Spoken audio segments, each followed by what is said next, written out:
Well, good morning, good afternoon, good evening, everyone, wherever you are on the great big flat baseball field of Earth. Underneath, as you know, the rafters of the Astrodome, which cover us all, no matter which country, no matter which city, no matter where you are. Everywhere you go is Astro. Everywhere you goes is Astros. I'm just finishing up a little snack this morning. It is 7:45 a.m.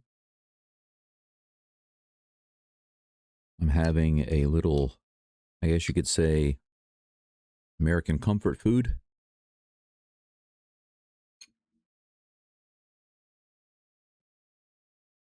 Something that you can't buy off the shelves here in Japan. Something I was able to buy a few months ago. And I eat them occasionally. Simply because of the sugar content. I want to keep my sugar down. But these are the Quaker oatmeal flavored oatmeal packs. You know, they have the brown sugar and cinnamon. They also have like the apple spice. They have a few different types. They have the cinnamon and sugar, I think. Is that right? And I bought a big pack of those. I gave some away as gifts to some of my friends here in Japan because they've never had these things. And like I said, they don't sell those here. But I was able to get a box shipped to me for a relatively affordable price. And I still have some left because I eat them very slowly. Like I said, I don't want to eat them too often because of the sugar content. But I'll be finished with it in just a moment. Yeah, I see you comment about the Texans. I was trying to figure out a way to do that game last night. That game started at 2 a.m. my time. So it was not a conflict with the Astros game, but the problems that I had were I wasn't quite ready with my scoreboard and live stream yet. But the main issue is that I just can't afford to go ahead and pull the trigger on the monthly subscription yet. So I had to wait. Primarily financial reasons.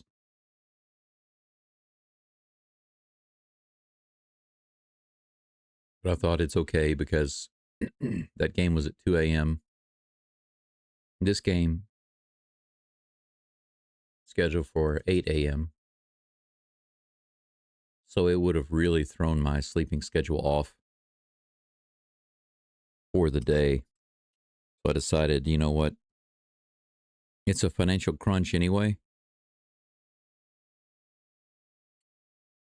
And even though several of you have been so generous recently to donate, the super chats are the slowest way to donate. And actually the least efficient. For every $100 that's donated to me through super chat, YouTube keeps $30. They keep 30%, for those of you who don't know that. If you want to get money to me faster and you don't want a company to take a huge cut, the best way to do that, honestly, is PayPal. I know some people don't like PayPal, but the fact of the matter is they only take 3%. That means I get 97% of the money that's sent. Plus, it goes right into my PayPal account, and I have a PayPal debit card. I could actually use that money right now. So if somebody donates to me right now, I can pull out my PayPal card and walk straight into a shop right now and use that money. That's how fast it is. So not only do I get 97% of the money donated, but I can also use it right now. However, all of the super chats and the membership money that I've received or that I'm going to receive, I haven't even received 1 penny of that yet. And the reason is because for whatever month you get your donations. You do not get that money until between the 21st and the 26th of the following month. And then when you do get the money, you only get 70% of everything that was donated. So it is the slowest and the most unreasonable rates. The problem is it's YouTube's platform. And so the easiest way for you to donate to me is also the least efficient and the most selfish in the way of YouTube taking money. It's just the way it is. Says it's fine because they're going to miss playoffs anyways. Oh, you're giving up on the Texans already? Also, this playoff race in the AL is super close. Astros desperately. Yeah. I mean, right now, my focus is the Astros because this is crunch time. If it were right after spring training, it would be different. But right now, it's very close. You're right. The most important games going on right now are the Astros games. Rockets don't start until next month. Still got several more weeks before they start. Texans are off to a really rough start, but the good thing is that they're not in the NCAA, you know what I'm saying? For those of you who understand college football, you'll understand why I said that.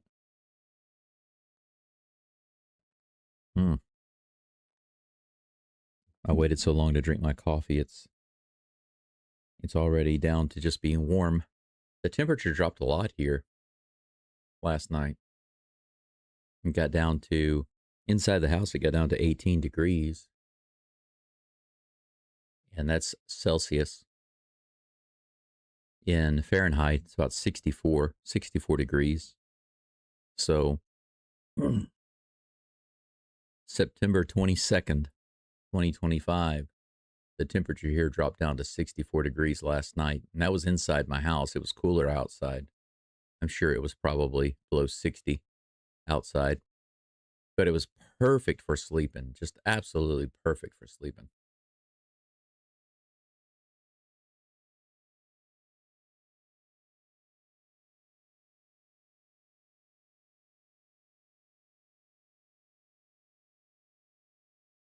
Trying to get my game screen loaded.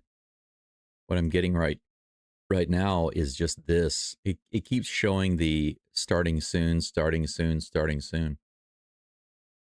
That's right, Prodigy. Living in the mountains will do that to you. That is correct, sir.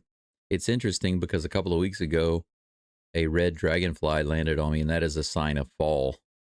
They start coming out in autumn. And one of my teachers, my Japanese teachers, she's been reading my novel. My novel is based in Edo period Japan about 200 years ago. I mentioned to her about the red dragonflies, and she said, wow, it's already fall where you live. She lives closer to the coastline. It's much warmer there. The temperature here is much better. We do get a lot more snow, and that's difficult to deal with, as well as heavy rains here. And you have to be careful about landslides because there's so many slopes in Japan. Japan is basically like 95% mountains and slopes. Let me try one more time to load the screen. Still says event about to start. I'm not sure what's going on. I will tell you this, the Astros lineup for today. Jose Altuve is batting first. Pena is taking a day off. Carlos Correa at third base. There is an article about Pena being off today. I'll take a look at that in a second, see if it gives us any insight as to why, if it's just a rest day or what. But Correa's batting second at third base. Altuve's playing second. Isaac Paredes is batting third as the DH. I think that's a good move, putting him third. Jesus Sanchez batting cleanup today. in left field. Christian Walker back in the game today, batting 5th at first base. Yainer Diaz batting 6th and catching. Jake Myers in center field, batting 7th. Zach Cole batting 8th in right field. And Mauricio Dubon is back in, batting 9th at shortstop, filling in for Pena. So let's see what the news says about Jeremy Pena. Sore oblique. So it's not just a rest day. I mean, it's kind of a rest day, but not just to get rest.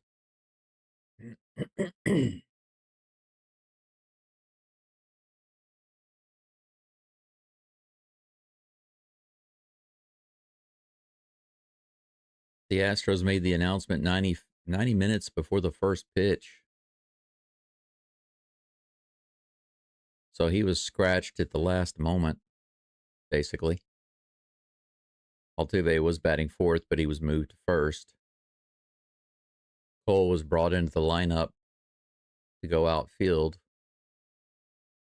to cover for Dubon, who's now going to be covering for Pena at shortstop. So there you go. That's the news about Pena. Sore oblique. Last thing that we need to hear, right?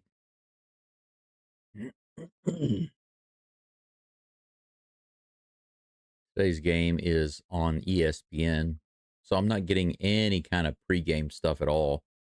You can see that they're just showing commercials,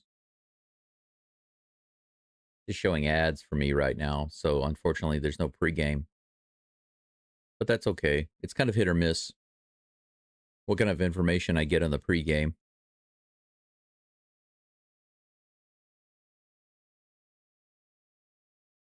Jason Alexander is on the mound for the Astros today. In the first, he'll be facing Randy Arozarena, Cal Raleigh, and Julio Rodriguez, the same lineup. I don't see any changes at all. This Mariners lineup today is exactly the same.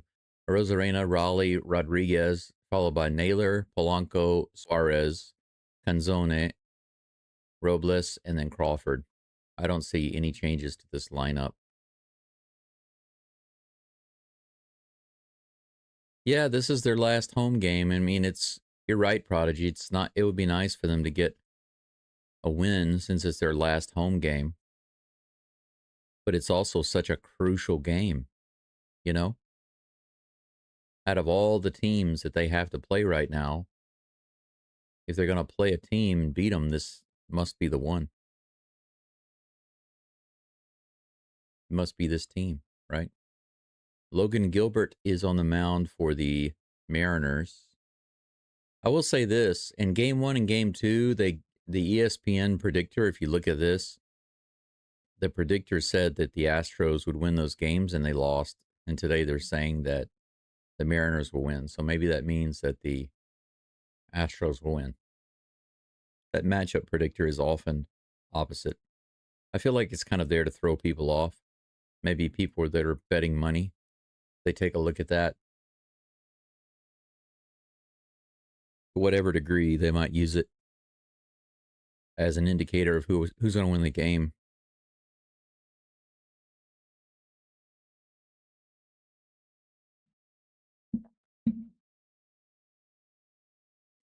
But if anybody's using it, they probably lost more money than they've gained.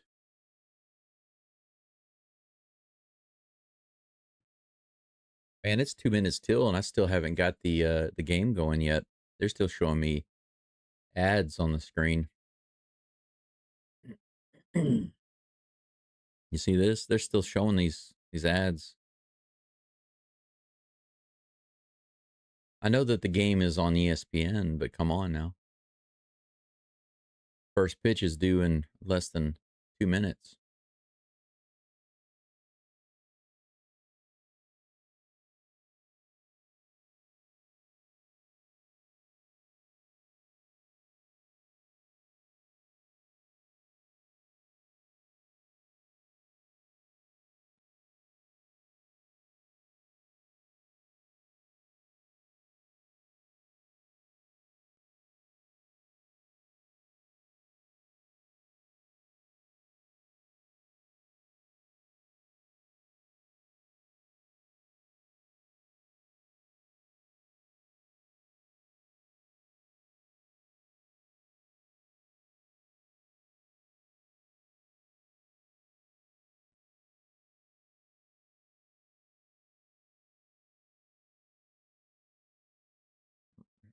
Prodigy says, I agree. I came to the conclusion that I can't fault the Astros completely. They've just not had a consistent lineup with all of their full strength the whole season. Yeah, they haven't. And even though they did get at one time with Jordan, they did kind of get mostly their full strength back. They weren't really a cohesive unit with some systems in place. You know what I'm saying?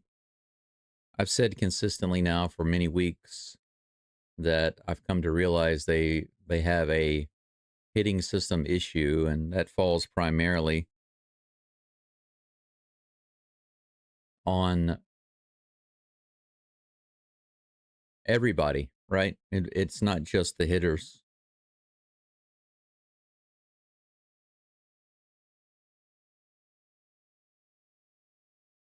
As coaches, hitting coaches, batting coaches, head coaches, managers, etc., you have to have hitting systems in place, and then you have to enforce those. You have to have discipline, and you have to hold them accountable, right? And the players also have to play their part.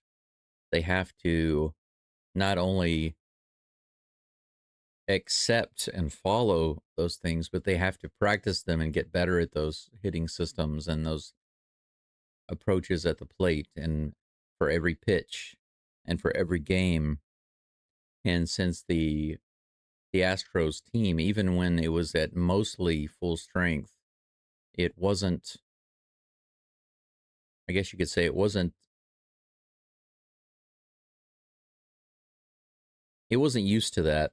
They weren't used to that. They weren't used to all being together and running underneath one particular system or template. You know what I'm saying? And when you're in the middle of playing games almost every single day, you have almost no time to, you have no time off to adjust. You know, it's not like you play one game like football. In football, you play one game, right?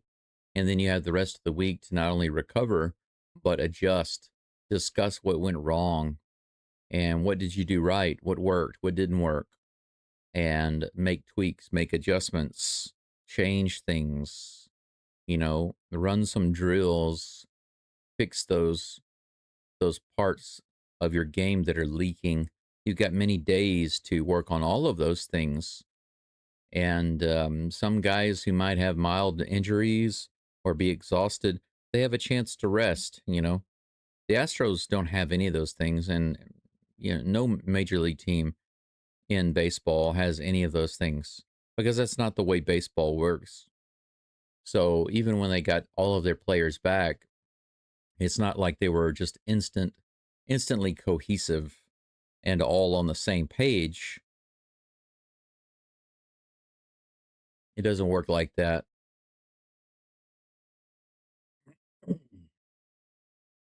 Bears are beating the Cowboys. Good for you. I'm always in favor of any team that plays the Cowboys. I also don't really like the Saints, believe it or not. But if they play the Cowboys, I still would rather the Saints win than the Cowboys. Daryl, I'm all right. How are you doing today? It's good to see you.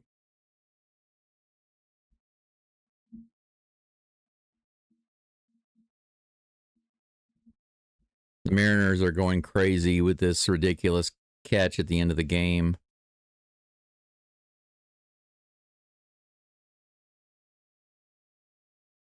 They win a game, and then they treat it like it was an ALCS walk-off. Let them have their time. Let them have their moment in the sun. It looks like they are finally starting to take the field.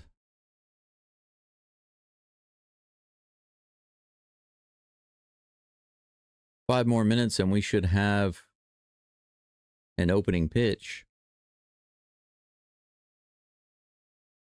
Yep, team chemistry is important, but I do feel that there is a decent degree of team chemistry, but unfortunately, I feel that also, just from my perspective, there's some friction, and a lot of that revolves around the the struggles with the offense and the pitchers, primarily Framber Valdez. I mean, he's thrown his teammates under the bus several times. Now, early on, I think one of the first times he complained was when he was talking about where Taylor Trammell was playing out in right field.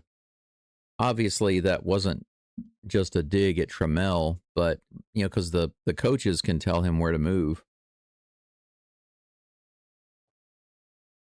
But the thing is, at first, people were kind of like, good for him for calling it out and whatever. But that sort of thing continued. It's almost like it emboldened Valdez to speak out even more.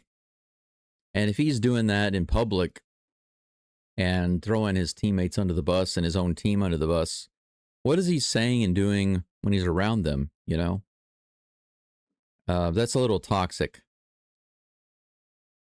And there's no telling how much that's affecting the team. And if he's complaining about not getting run support, how is that going to affect the batters in the game? It's not supportive. If I'm a pitcher and I pitch a game where I give up 3 runs and I pitch 7 innings and we lose the game because they could only score 1 or 2 runs, there are a couple of ways I could look at it.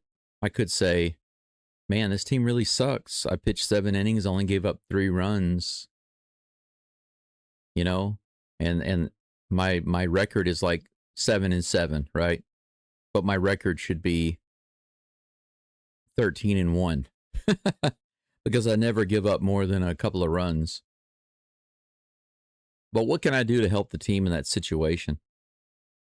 Well, one thing is I can say positive things and encourage my teammates. The other thing I can do is just find ways to be even better. Instead of giving up 3 runs a game, try to cut that down. If you give up just 2 runs a game, chances are you're going to win the majority of your games, right? So just don't give up 3 runs. I know it sounds easy, right? And I know it's not. It's not easy. I'm just saying that instead of blaming other people, blaming your situation, your circumstances, you got to take responsibility. That's the thing about life that a lot of people don't get. It doesn't matter what your situation is. You can't blame anybody else. You can't blame the situation. And I know that this is going to be really hard for some people to hear, but here's the fact. Even if you have a health situation like I do, or worse, because I know I have some listeners who are in worse situations than I am, but you can't blame your health situation. It's there for a reason. Everything is there for a reason, and the reason is always a good reason. I know it's hard to say, but it's hard to see. And I have sympathy and empathy for everybody in their situation. I really do. But the truth of the matter is, all of these things that happen in life that appear to be difficult or unacceptable, or things that are even so extreme that you just want to give up, you really just want to give up on life. You're just tired of it. You just can't really deal with it anymore. And you just want to lie down or give up or go jump in a river. I've been there many times. But what you have to realize is there's one thing that you still have control of, and that is how you perceive and think. You still control that. So if you allow anything in your life, no matter how difficult it may seem or how hopeless it may seem, you have to ultimately decide with your brain and with your emotions how you are going to think and feel about it. That is all on you. Take responsibility for that. and just forget about everything else on the outside. Let those things work themselves out. If you work out yourself on the inside, then everything on the outside will be okay. That's just the truth. It's a hard truth, but it is the truth. Prodigy says, in my opinion, Valdez was gone way before the season ended. Yeah, I agree. I tried to defend him because I wanted to believe in him, and I'm not saying that he still can't become a different guy. Something could snap inside of his mind and his heart, and he could come out and have like a news conference and just say, hey, listen, I'm not trying to get anything out of this. I just want everybody to know that I believe a big part of the reason why we've struggled to gel this year is because of me. I've caused so much dissent, and I've made it difficult on my teammates. And for that, I'm deeply sorry, because we could have been over 100 wins this year, I believe, because if I had been able to be there for them like I should have been, instead of treating them less than what they are. If Fromberg came out and said something like that, I would be shocked, but I'd be so happy. Can you imagine if he came out and said something like that? Even if he sucked for the rest of the year and his value went way down, I think the Astros would probably want to re-sign him, because he would have such a big change of heart. Now, will that happen? For most people, it doesn't happen. Most people don't make such drastic changes in their lives. It's just not easy for most people. So the likelihood of him changing is low, but the possibility exists. If he were to do that, I would forgive him completely.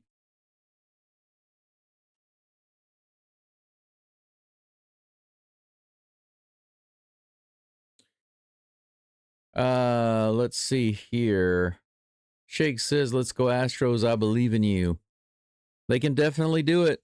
It's not like they don't have the talent and the ability. Whether they will do it or not, that is the question.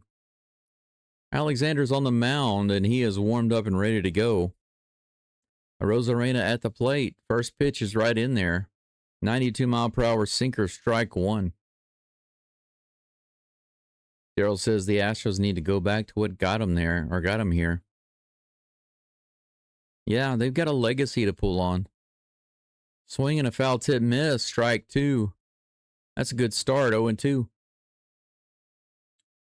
Prodigy says some of the losses were on the Astros offense. That's right.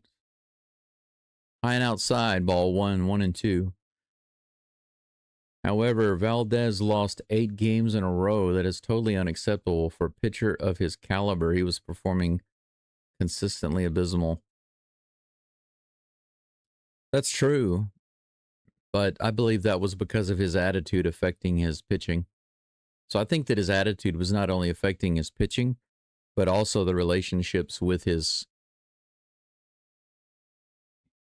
teammates. This is bounced to Dubon. He fires to first, and he gets a Rosarena, who loses his hat. That's one down. Cal Raleigh comes to the plate.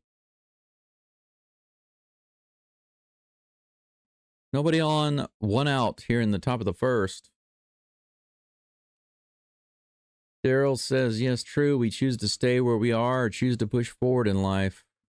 The Lion, that's a little too aggressive for me.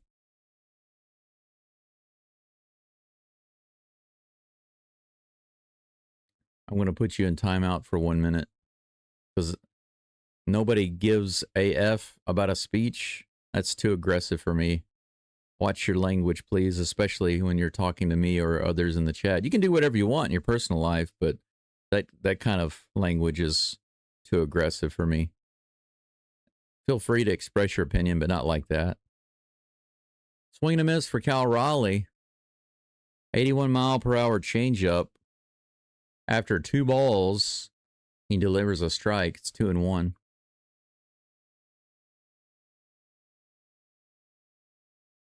Yeah, the Astros have a chance to make the day better because the Texans played pretty poorly. Here comes a 2-1. Bounces it foul down the first baseline. The count is now even, 2-2.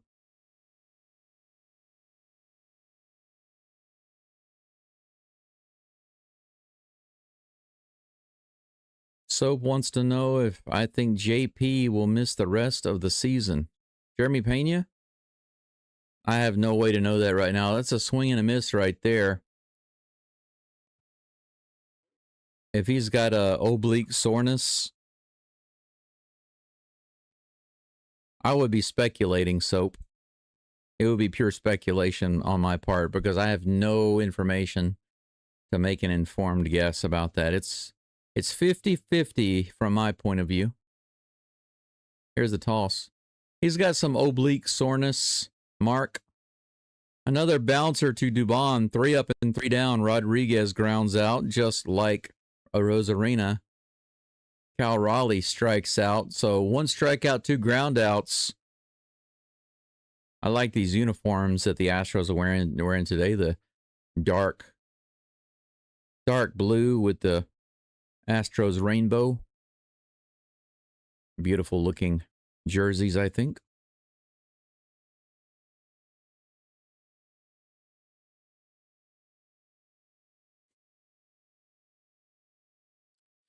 Well, DeLion, I see what you're saying. You said nobody cares about an apology after being atrocious and a horrible person. Well, what if the apology is actually sincere? So you're telling me that if you have a friend or a family member that really screwed up a lot this year, just really screwed up a lot this year, but then they came to you clearly broken about it and gave you a sincere apology, then you'd be done with them?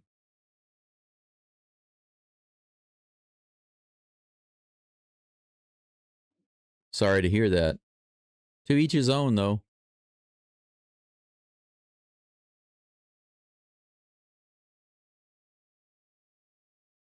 Now, Fromber hasn't...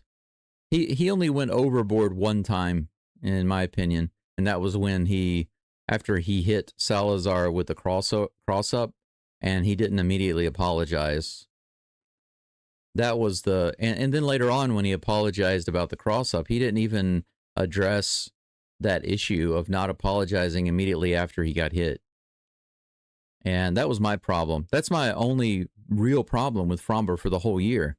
Because the rest of the year, yeah, he hasn't pitched well, but that has nothing to do with him being a bad person directly, right? We can't look to that as a reason to ostracize him as a person. But when a person does something wrong one time, like really wrong one time, and then you just say 100% out of my life, no sincere apologies will ever, I mean, that's being too harsh. I can't be like that. I have a line, but one time screw up is not that line. Wow, look at that. Right off the bat, Altuve rips it to the wall out in left field. He's going to be headed to second base. How do you like that? A double right off the bat for Jose Altuve. That's what I'm talking about. Jorge Polanco greets him at second base.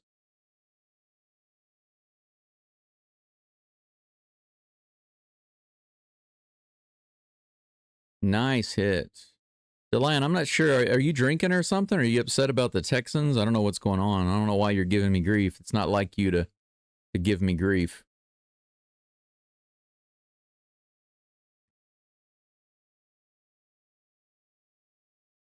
Yeah, we have, but I'm just being a forgiving guy.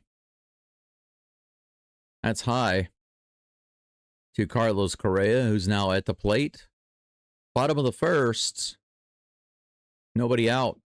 Altuve on second base. 1 ball, no strikes to South Korea. And here comes the pitch. Little outside. 2 balls. Whoa. Do they call that a strike? Well, unsurprisingly, this whole series has been like that. I guess we're going to get more of the same today where the ball's outside the zone. It's 1-1. That's a ground ball to shortstop. Altuve is going to have to stay at second base, and Craig gets thrown out at first.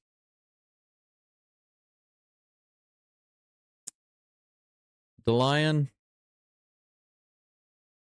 enjoy your timeout for 24 hours.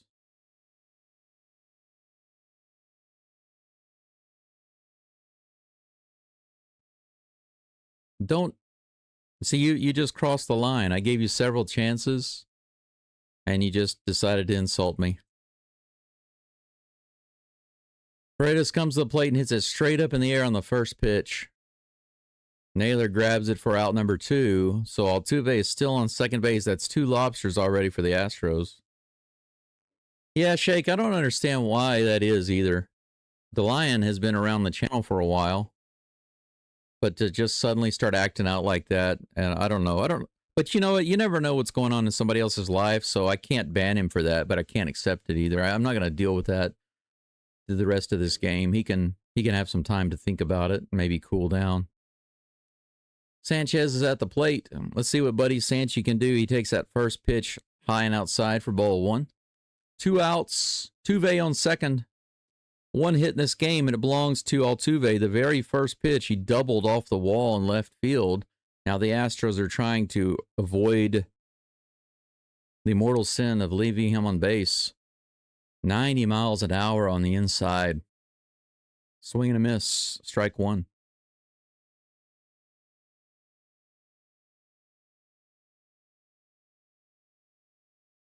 Yeah, you're right, Prodigy. If you're talking about, yeah, he did that the whole series. Are you talking about the umpire calling him outside?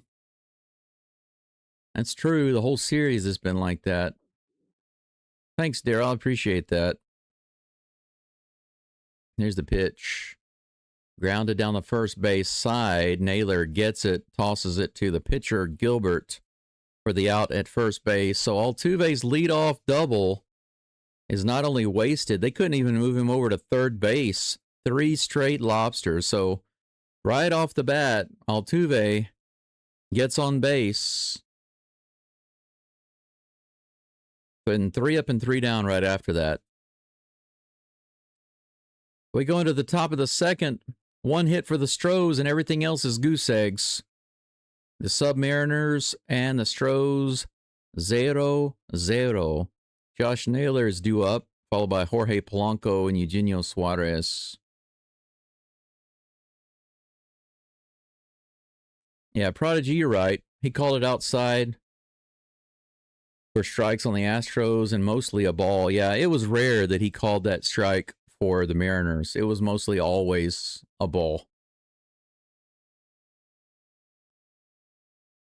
Every once in a while, he would call it a strike for the Astros, but probably every 10 pitches. So for every 10 pitches that he botched for the Astros, he gave 1 back. But that's not an acceptable ratio. If you're going to call them like that, you got to call them both ways. Otherwise, it's just obvious favoritism. Bears beat the Cowboys 31-14. Congratulations to you. Texas Grass, Mr. Texas Grass, I'm just happy to get through the first without giving up a run. Well, I mean, that is an improvement, but it's sad when we have such a good start on the mound, and then we get an opening double by Altuve on the very first pitch of the game, and 3 batters in, we can't even move him over 1 base, much less score him. I will say this, though. At least they didn't strike out. 2 ground outs and a fly out. So it could have been worse, I guess. The Mariners pitcher, Mr. Gilbert Gottfried. You guys remember that comedian? Yeah, Mr. Gilbert here, he doesn't seem to be strikeout material, at least against the Astros today. Josh Naylor at the plate, and he bunts it down the third baseline, and he hustles to first base. Correa was playing so deep that he was able to get there. There's not even a throw. Look at this. Correa was not only really deep, but he was way over. Smart play by Naylor.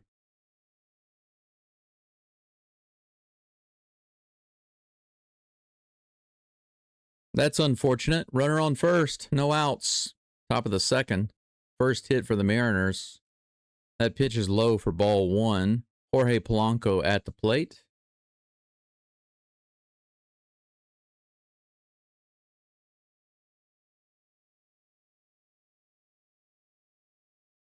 .91 outside.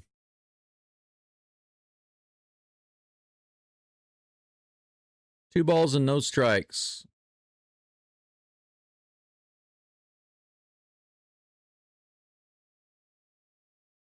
Here comes the 2-0 pitch right in there. 80-mile-per-hour changeup.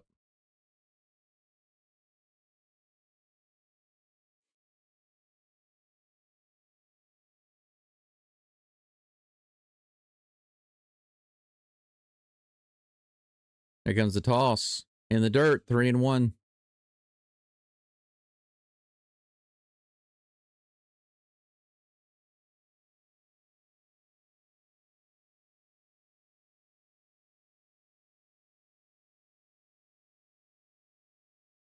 Here comes the 3-1 pitch. Swing and a miss right in there on the changeup. Man, how did he not hit that one? Full count. Hey, Dr. D. Good to see you, sir. I just got a notification that you came in. Thanks for being here. I appreciate you joining. Congratulations on your 1,000 subscribers. That's a big milestone. I'm glad to see you got there. I knew you would. This is bounced to the short second base side. Altuve cannot get it in time. It was a tapper that just got past Alexander. So with a bunt and a tapper towards second, yeah, there was no chance to get him. Two infield hits back-to-back for the Mariners. Polanco on first base, Naylor on second. Eugenio Suarez comes to the plate.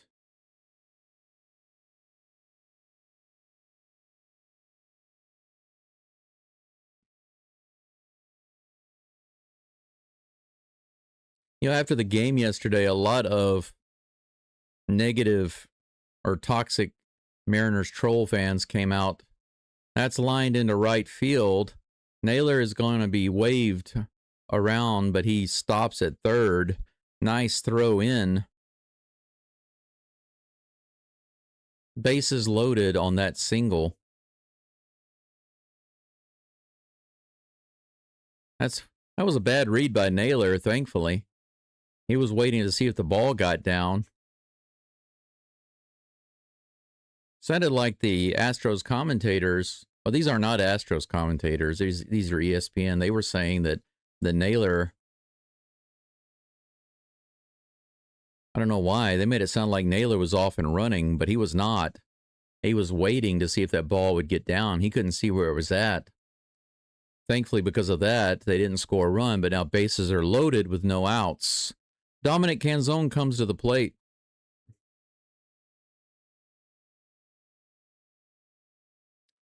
Yeah, every game right now is a must-win game, that's for sure, Dr. D.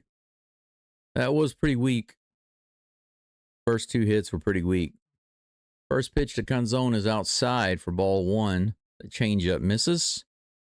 So Alexander has a 1-2-3 inning, and now he's got 1-2-3 guys on base. Single, single, single.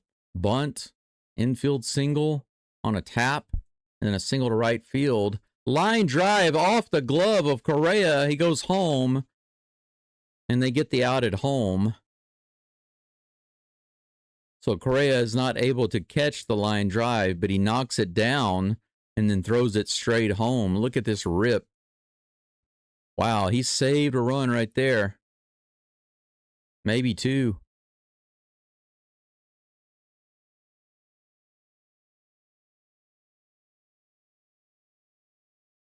Look at him run all the way out there in the grass.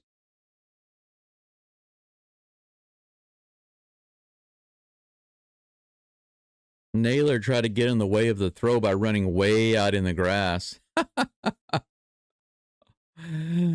Bless his heart. Victor Robles at the plate, swinging a miss on the first pitch. 1 out, bases still loaded. 0-1 is the count. Here comes the toss. Low and outside, 1-1.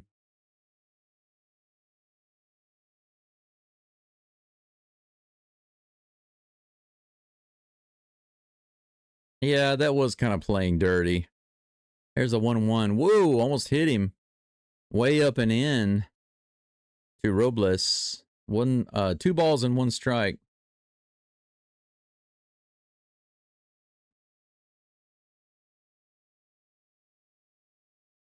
What a game already.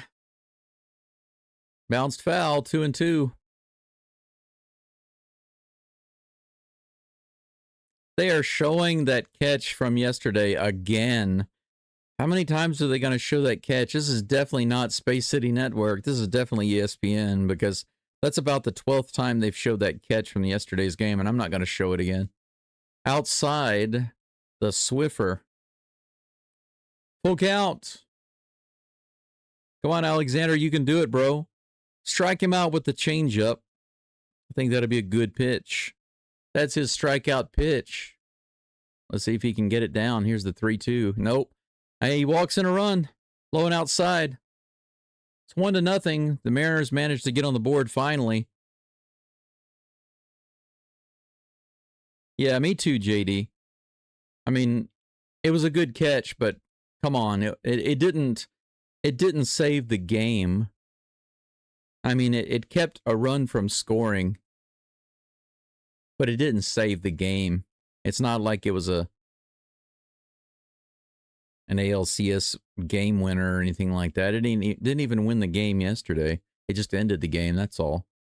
J.P. Crawford at the plate takes that first pitch for strike 1. Crawford batting 9th in the lineup today. Bases still loaded, 1 out. Swing and a miss. Nice changeup on the outside. Where was that pitch a moment ago? Yep, playing from behind again. You're right. Prodigy's right. It's time for the Mariners to hit into a stinking double play. The Astros always do. A nice, easy double play ball.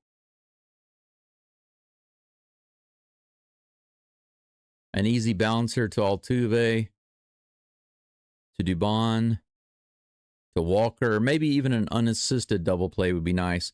1-2. Here's the toss. Oh, no. Crawford cranks it to right field. That is going to be a grand slam. Kid you not, it's 5-0. J.P. Crawford. We are now down 5-0 in the second inning. So Pena gets the grand slam yesterday, and it does us absolutely no good. The Mariners use the grand slam today to go up 5-0. Wow, in the second inning. And it's J.P. Crawford, the number 9 guy in the lineup. But you know, that's the thing about Jason Alexander. If he doesn't have anybody on base, it's just a solo home run. But when he's got guys loaded up on the bases, the game continues. 91-mile-per-hour pitch right in there. Strike 1 to Rosarena. Yeah, today's not going to be a good day for me, I think. I think that the views are going to go down. Another base hit up the middle. Rosarena gets a single. Runner on first, 1 out. It's about 6 hits now for the Mariners, all this inning. 6 hits, 5 runs.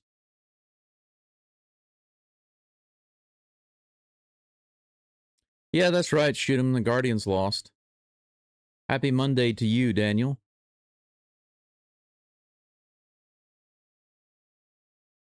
Nah.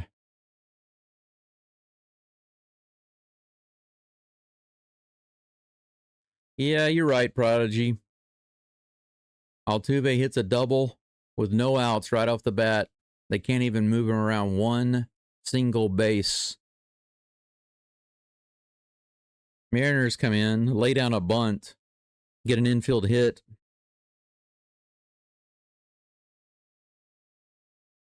Give up a single, another single, a line drive single. Josh Miller just came out and had a little chit-chat with Alexander. Then they walk in a run, and just for good measure, go ahead and give up the grand slam. We've already got De Los Santos warming up in the bullpen. But, you know, this is the reason why you can't be completely confident about putting Alexander in there instead of Fromber. You know, what good choices do we have right now on the mound for starters? If we can't hit runs in, then even with Hunter Brown, we can't win.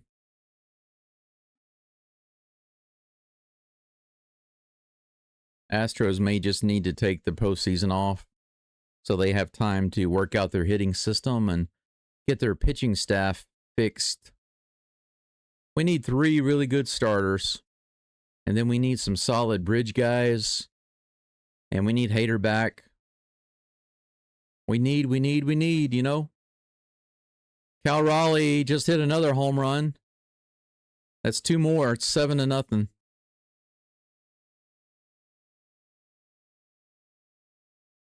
The Mariners are blasting Jason Alexander. That's probably going to be it for him. One Asian lady standing out there in the crowd cheering for the Mariners. Surrounded by Astros fans that are just sitting there really upset. 7-0. Ben, are you still going to stick around, really? It's 7-0. I mean, I can't blame anybody for going. If I were not live streaming the game, I wouldn't be here. I'm going to remain positive, though. I recognize that the Astros have issues. We've relied heavily on Jason Alexander, so I'm not going to be upset with him. He could give up 13 more runs. I mean, what's the point in pulling him out right now, though? Line drive in a center field, that's another single. Rodriguez with a single. That's 7 hits and 7 runs for the Mariners in the second inning. And that's going to be it. Spada's going to go ahead and come out and get him. 7 runs is enough for a Spada. So now we know when Jason Alexander starts giving up runs, how many runs is the limit before a Spada pulls him out? 7. In case you were wondering, now we know. And knowing is half the battle. G.I. Joe and all that good stuff. It's okay, JD. I understand. I mean, like I said, if I were listening into this game right now, I would say I got better things to do. It's not that the Astros can't come back and win. It's just so highly unlikely. I would just come back and check the score sometimes. So I can't blame anybody for not sticking around. Can't blame anybody for that. I'm going to be honest, I wouldn't. But like I said, I think I said earlier this year, I might have said it last year, actually, because I started my live stream last year in summertime. And at that time, one of the things that I said was I got really frustrated watching or trying to find the live play-by-play for the Astros games because, number one, there was only one Astros live play-by-play streamer on YouTube, and it's a Spanish lady. I say Spanish. I think she's Mexican, and she speaks Spanish on her live stream. So she calls the games play-by-play, which is great, but it's always in Spanish, and my Spanish is so poor. I studied 1 year of Spanish in high school, and that was over 30 years ago. That was a long time ago. So I can't really get the full benefit of listening to her live stream. So whenever the Astros would play a team like the Mariners, for example, I would have to listen to the Mariners play-by-play callers on YouTube. And what I realized is that a lot of these play callers, whenever their team starts to get behind to a certain extent, and they say, you know what? I'm not doing this. I'll see you guys tomorrow. I'm done. I'm not going to sit here and watch this game. And then they just stop the live stream. So if they feel their team is losing too much, by too much, they'll go ahead and give up and cancel the live stream.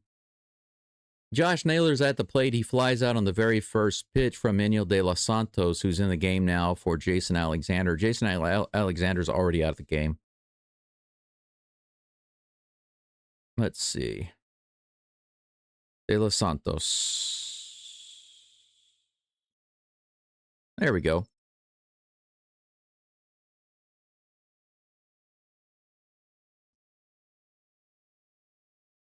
Here comes the next pitch. This is Jorge Polanco at the plate. He hits it out to center field. He was really hacking at it, but Myers is able to take it in. So the first two batters, De Los Santos faced back-to-back hits, back-to-back outs, 2 fly balls, 2 pitches, 2 outs, and that's the end of the inning. Thank goodness gracious. But Alexander gives up 7 hits and 7 runs in the second inning. The Astros are slightly down. I hate to tell any of you who just came into the game, but the Astros indeed are down 7-0 in the second inning. That is not a typo. Sarcastic Prodigy, thank you so much for that super chat. I expect for my super chats to be almost nothing today, so that you donated to me, despite what's going on the field, is greatly appreciated. Prodigy says, thank you for doing these games for us, Geaux Stros. I've been an Astro fan through worse Astro play than this. Believe it or not, that is true. And I have been there with you. Trust me, when I was growing up, I would say probably for the first 30 years of my life, the Astros have been a heartbreak team, Every year you think, maybe this year, maybe this year, maybe this year. And no matter what players they had on their team, no matter how good they were, no matter what stars they managed to get, it seemed like they always would just let us down when it got to postseason time. And so the heartbreak has been real with the Astros. I'm not going to, for those of you who are young Astros fans and you really kind of only know winning, you only really know this dynasty, I know this must be really difficult for you to accept, but for people like Prodigy and I, we've seen worse.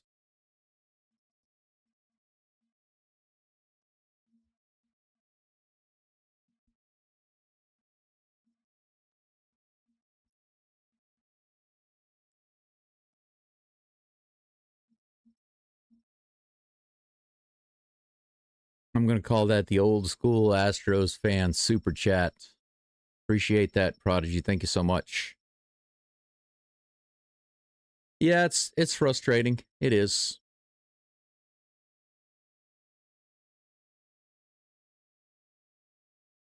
Yeah, and on top of that, we got another injury, It's not just the Astros players that are injured physically. I think it's like an emotional thing. I think the Astros have taken on an identity of being injured. That's affected their play. First pitch to Christian Walker is right in there for strike 1. Well, if nothing else, we can sit back and relax. We can assume a loss, but might as well enjoy just the play, Just appreciate what the players are doing out on the field. There's something relieving about losing 7-0 in the second inning, you know what I'm saying? If you're getting blown out after 1 inning of hits and the homers, it takes some pressure off, That's hit straight up in the air. Is it going to be playable? Naylor is over, and he almost missed it, almost overplayed it.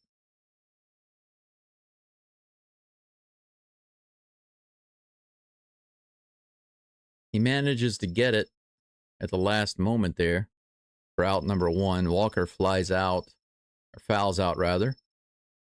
Look at him almost overrun it here. And then he throws the ball down to the ground.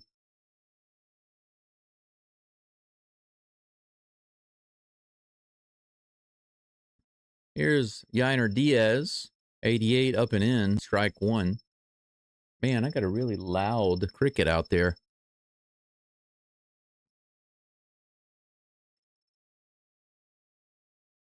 That cricket sounds like it's about 2 pounds.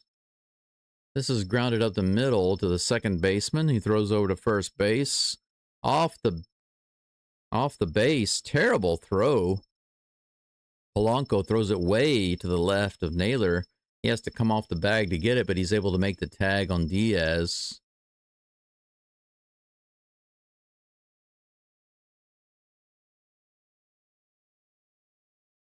Yeah, the Mariners trolls might be back, though. They might be back. I have a feeling they will be, but it's all good. Jake Myers at the plate. High and inside, ball one. Man, I'm about to go out there and throw some stones at these crickets. It's kind of ironic, isn't it, that they show up right now? The Astros stadium is packed again, and already they have 7 more innings. 7 and a third more innings of baseball. Myers hits that one pretty deep to right field, but it should be easily playable. No problem. For Gilbert and the Mariners, the Astros go down 1-2-3 in the bottom of the second. We go to the top of the third. Astros down 7-0.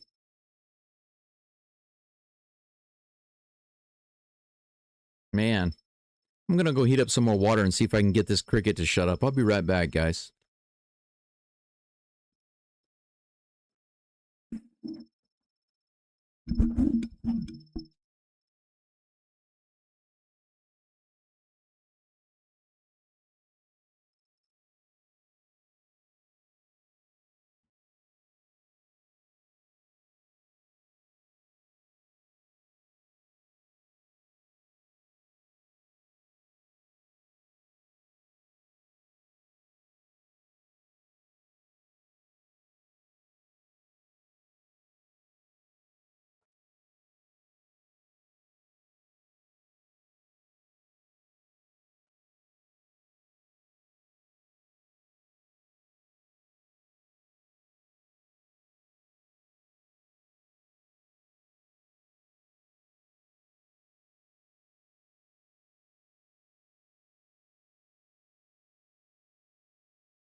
All right, that took a little bit longer than I thought, but it seems like a cricket has gotten in my house.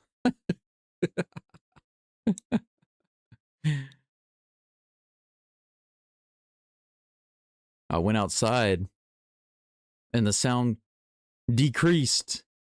I know it sounds crazy. How could it be in your house? Well, if you saw my house, it would make sense. De Los Santos is back on the mound. He's facing Dominic Canzone.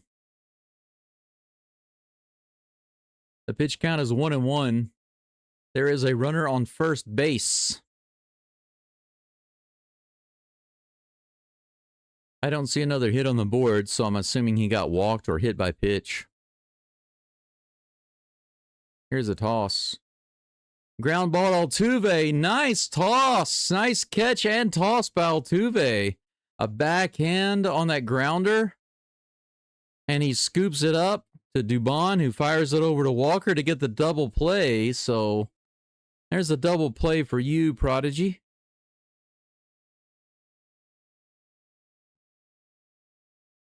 Nice tosses.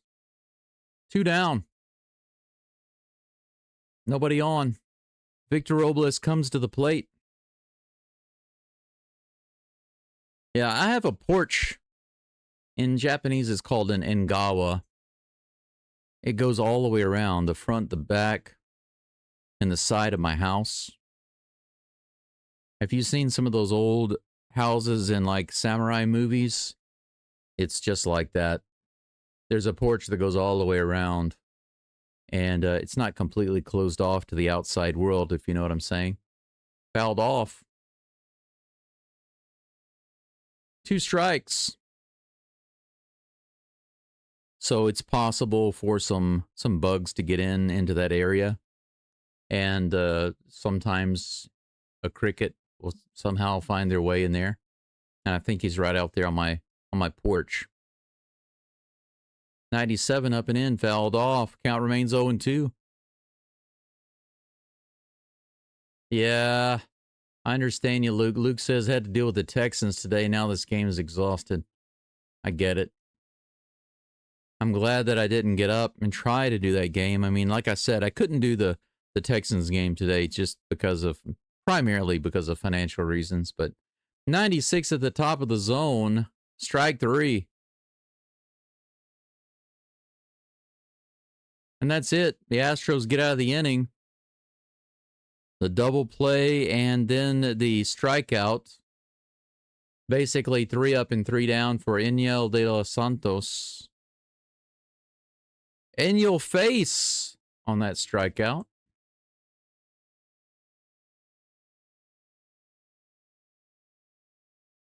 Well, the Mariners do have a decent starting rotation. That's not bad, JD. But they are inconsistent as well. They tend to be streaky. They're on a good streak right now, but as long as they're on, they've got a good chance to go all the way. But we'll see. They haven't performed very well during the postseason. But then again, you never know. We'll see. Mr. Page says, I have better things to do, but I'm doing them and listening. I appreciate that. Thank you so much.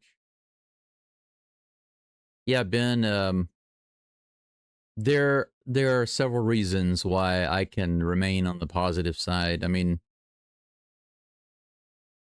yeah, you have to be honest. Everything in your life will try to push you that direction. That's the interesting thing.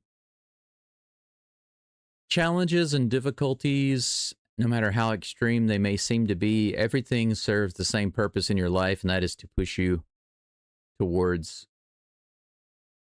being the best person that you can be, being the highest self that you can be. It's just difficult for most of us to see that because of feelings, because of emotions. Prodigy says, Confucius say better to have noisy crickets than silent, itchy STD crabs. Crickets are supposed to be good luck. Really? Well, I don't mind. Normally, I don't mind crickets. When I'm just doing, like, if I'm cleaning the house or doing things around here and whatever, washing clothes, doing repairs, DIY stuff, whatever. I don't care what the crickets are doing. But whenever I'm doing any kind of audio video work where I need the audio, they are very annoying. The cicadas are worse, but luckily I don't have that issue right now. Just the crickets. Zach Cole at the plate. Bottom of the third. He takes that pitch right in there for strike one. Here's a pitch. 88 miles an hour, top of the zone. Strike two. Yeah, that's right, Prodigy. They came an inning too late on the double play. Yes, Ben, that's right. That noise, if you heard it while I was talking, that was a cricket. It was not the microphone. Somebody thought it was a microphone either yesterday or the day before, but it was not the microphone. It was a cricket. Ayush says, time to look to the Rockets season now. That's exactly what people were saying before the Texans season started. They were like, well, the Astros are giving up. It's time to look forward to the Texans season. Now everybody's saying it's time to look to the Rockets season. Hey, look at that. Zach Cole with a homer to right center field. How about that? 7-1 Astros. Zach Cole says, you know what? You're not the only one that can hit it out of the park. Zach King Cole with his third home run with the Astros. This dude is making a bid to be on the Astros' permanent starting rotation, is he not? Wow. High fastball. Right across the bottom of the chest. And he cranked it out. It's 7-1. Mauricio Dubon at the plate with no outs. High and inside, ball one.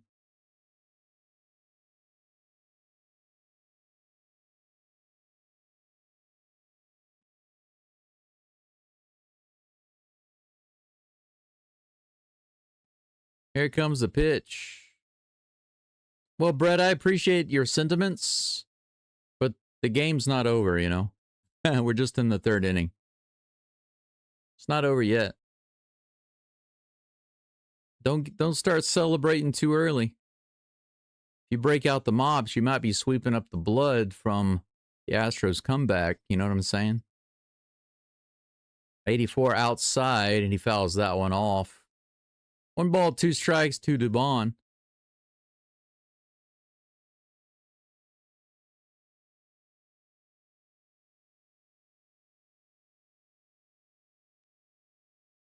Yeah, I get it, Brett. I appreciate it. Here's the pitch. In the dirt, check swing. Did he go? They say he did go. Are you kidding me? I want to see that replay. No, that's the homer by Zach Cole. I want to see that check swing replay from Dubon. It didn't look like he went around, but it's not like they're going to change it.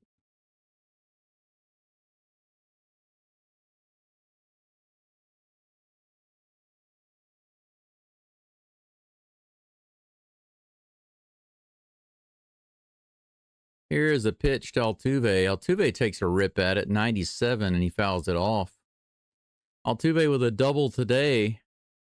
Looks like he was trying to aim for the fences there. He really took a rip at that pitch. Here comes the next one. Low and inside, ball one. 1-1 is the count.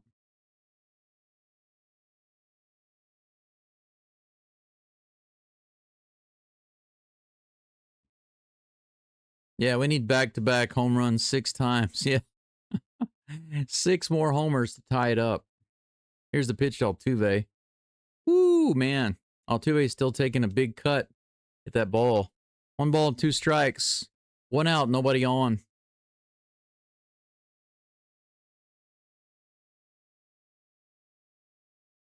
Yeah, Brett. I actually got the idea from the Mexican lady that does the Astros live play-by-play. She shows short clips. And so I credit her with giving me the idea for it, and I just had to work out how to do it. Here's the pitch to Altuve. That's outside. 2 balls and 2 strikes. Well, Brett, you know, you may or may not know this, but there are 2 different types of copyright. There's a copyright claim and a copyright strike. Sometimes I get claims. That's fouled off at the plate. The count remains 2-2. And basically, the copyright strike is something you don't want. If you get 3 of those, you can have your channel removed.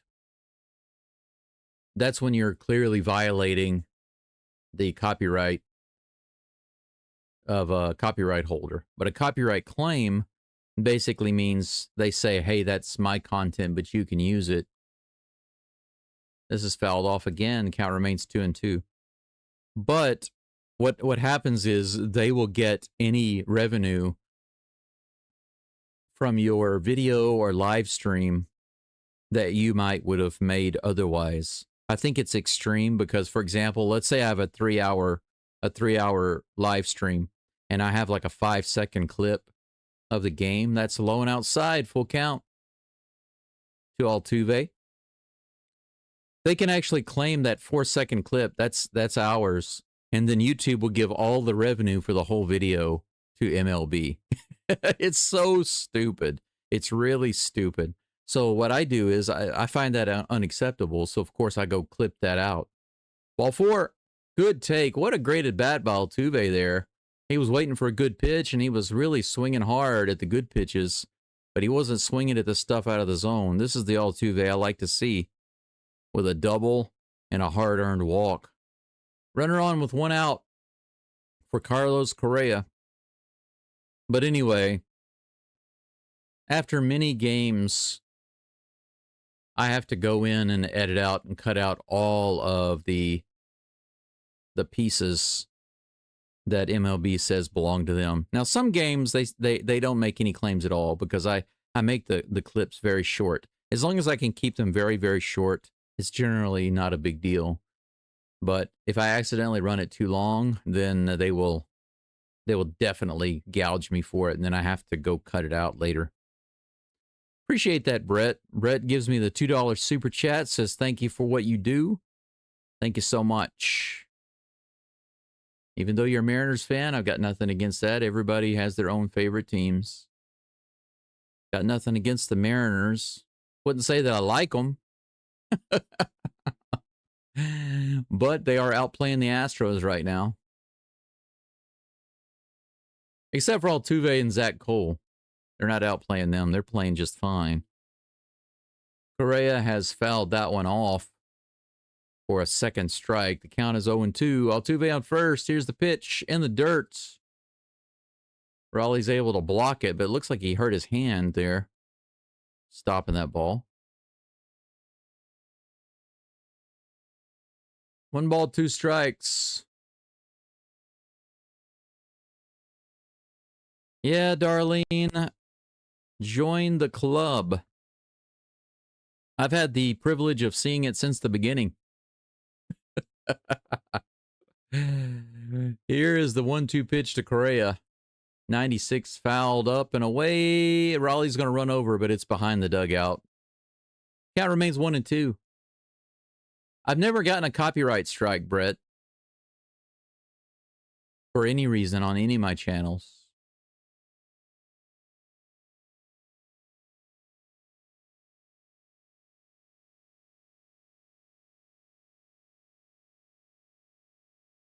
A copyright strike is different because it's like them saying my video belongs to them. And of course, I never post anything that belongs to them. I post some things. Oh, look at that. Correa crushes it into the upper deck on the left side. That could have been a homer. He got around just way too early on it. That would have been a 2-run shot. Could have cut this game down to 4 runs. Whew, close. Count remains 1-2. Here's the toss in the dirt, 2-2. As you can see, the vast majority of everything I have on my live stream is 100% my property. All of the logos, the images, even the layout, the scoreboard, The live scores even that you're seeing, everything you're seeing on here is code that I created. So they can't claim any of those things. Here's the toss. 97 miles an hour, fouled off again by Correa. He rips it off into the crowd on the first base side. Yeah, Darlene, it hasn't been a great day for Texas sports.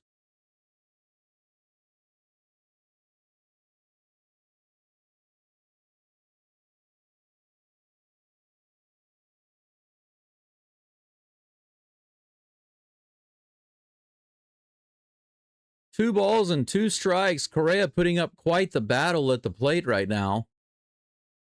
Gilbert is up to 40 pitches with this delivery. Here's a toss. Ah, are you kidding me? Correa takes that pitch right down the middle. 97 miles an hour. Strike three. How do you stand up there and put up such a good at bat? Keep fouling them off and getting such good contact with the ball, and then take a strike right down the middle. How can you do that? And it's out number 2. Altuve on first base, camping out. He's already had time to build himself a tent, make some s'mores, enjoy a couple of hot dogs, break out the beer.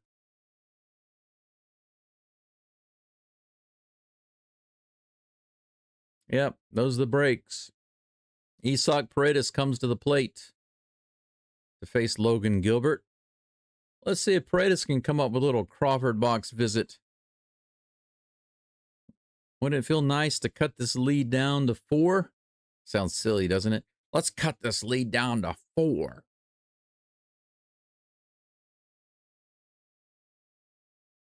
Paredes did have a nice double his first game back. Let's see what he can do here. Altuve was pretending to steal that time, but Raleigh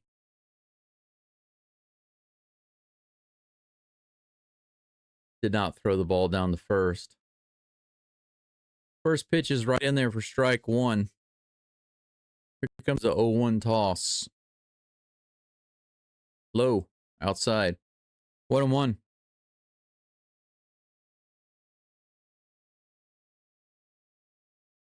Yeah, it would be nice.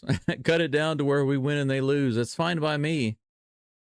But what I'm saying is it just sounds kind of strange, right? To be down so much to where you're... Oh, wow. Perez crushes that one. Altuve was trying to steal second base. He's going to have to go back to first. Paredes cranked it. But it was foul. Paredes and Correa both have crushed the ball to left field, but just too early.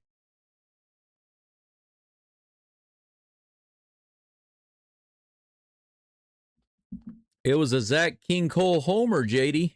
It was a nice hit.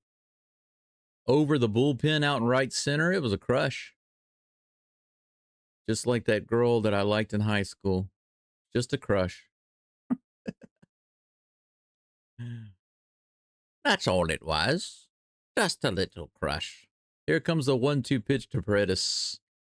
He throws his bat out on the mound. That's the second time he's done that, and that's a strike 3, but he's going to run to first. There's no throw. There's no throw to first base for Raleigh.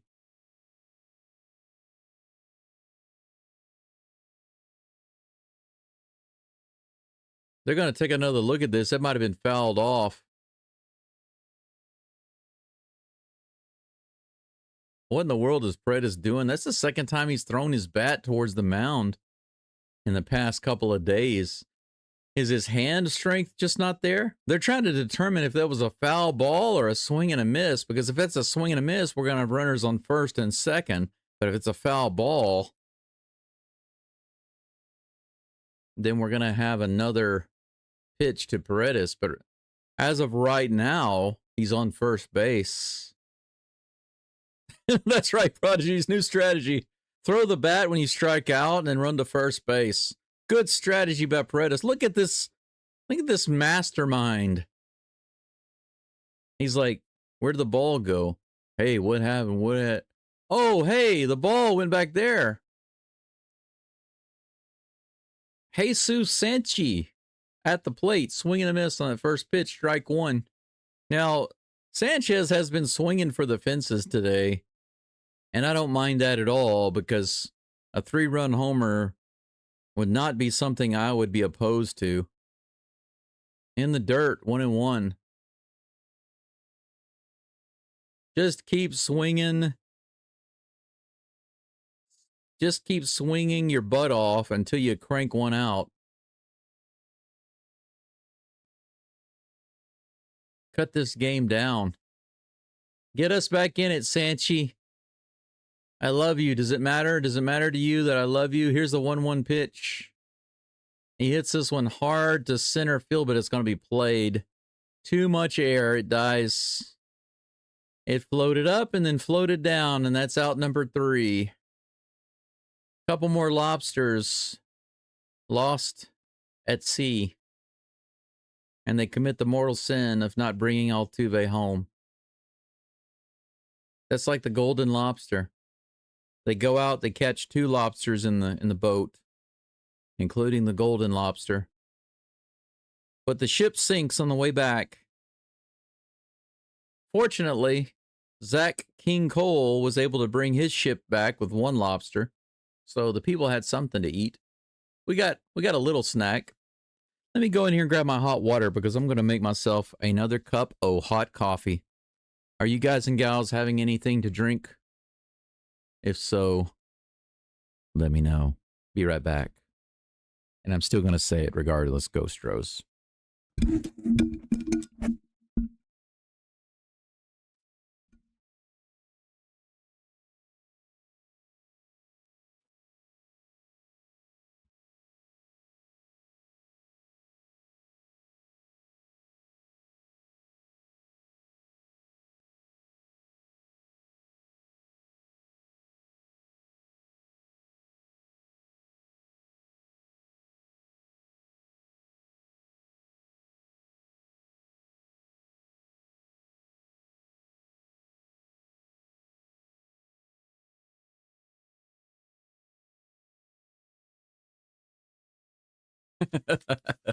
Prodigy says, Prez is looking back, thinking is running a good idea.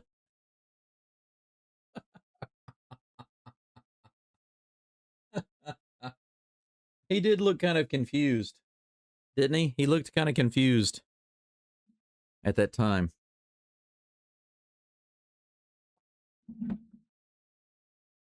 All right.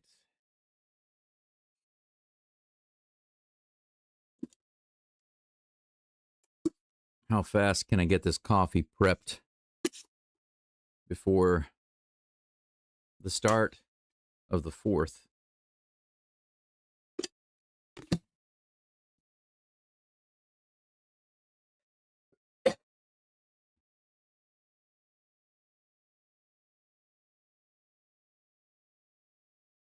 All right, here we go. J.P. Crawford at the plate. He had the grand slam earlier, believe it or not. 78 miles an hour below the bottom of the zone. A.J. Bluebaugh is now in the game for the Astros. I'm kind of surprised to see that. Here's the next toss. That's in there. Strike 1. 1 ball, 1 strike to Crawford.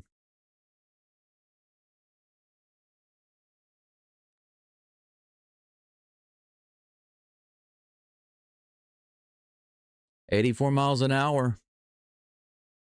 Fouled off 1-2. JD says the hitting is too inconsistent, but I think it's consistently inconsistent, so at least that's consistent. 1 ball, 2 strikes. Here's the toss. Too high and taken for ball 2. The count's even. Thank you, Brett. I appreciate that. I'm sure that the copyright system is a lot more nuanced than what I've presented here, but what a great catch by Dubon. Whoa, what a defensive play on both ends. Look at that.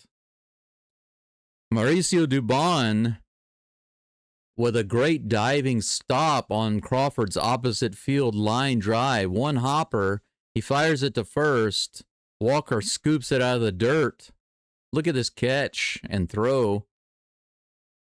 Knocks it down, picks it up, fires to first. Walker scoops it up, and that's one down. At least the Astros defense is still looking sharp. That's the one thing that we can depend on 99.9% of the time. Rosarina takes strike one in the top part of the zone. One down, nobody on. But yeah, the copyright system is definitely more nuanced than what I presented, but that's the basics. Those are the basics. Them's the basics. 93 on the outside edge, 0-2. Cal Raleigh on deck. Might be up shortly. If Blue Ball gets the strikeout, here's the pitch to Rosarena. 95 above the zone, he swings at it and is able to get the bat on it, but it's going to be a fly out to Walker. Walker puts it down. And that's 2 down. Darlene, I'd be happy to bring a cup to you and share it with you. If you were around, you could enjoy the nice cool weather outside right now and try to forget about this day in Houston sports history.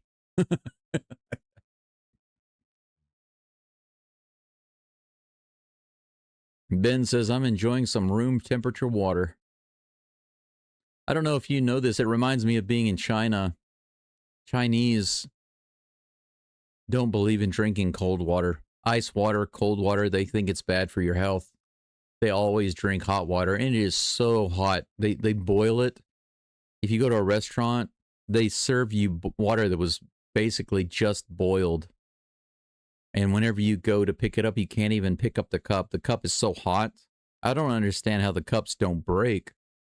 0-1. First pitch is a strike to Raleigh. Here's the next one. Outside. 1-1. I don't get the... China has a lot of strange little quirks like that where they say, this is healthy or that's not healthy. In the dirt, 2-1 on the Swiffer. 2 outs, nobody on. 2 balls and 1 strike to Cal Raleigh.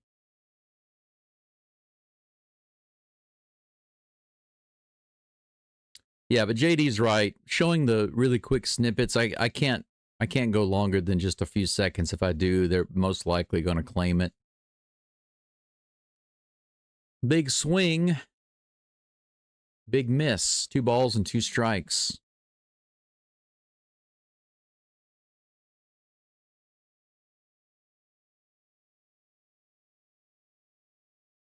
Here's a 2-2. Whoa, another big whiff. Blue Ball shows the big dumper what a big rookie pitcher can do. He was swinging for the fences there. Nothing doing for the big dumper, the big striker this inning. Maybe the Mariners have all of their runs out of their system. It sounds terrible, doesn't it? Yes, doctor, all the runs are out of my system. The medicine you gave me worked.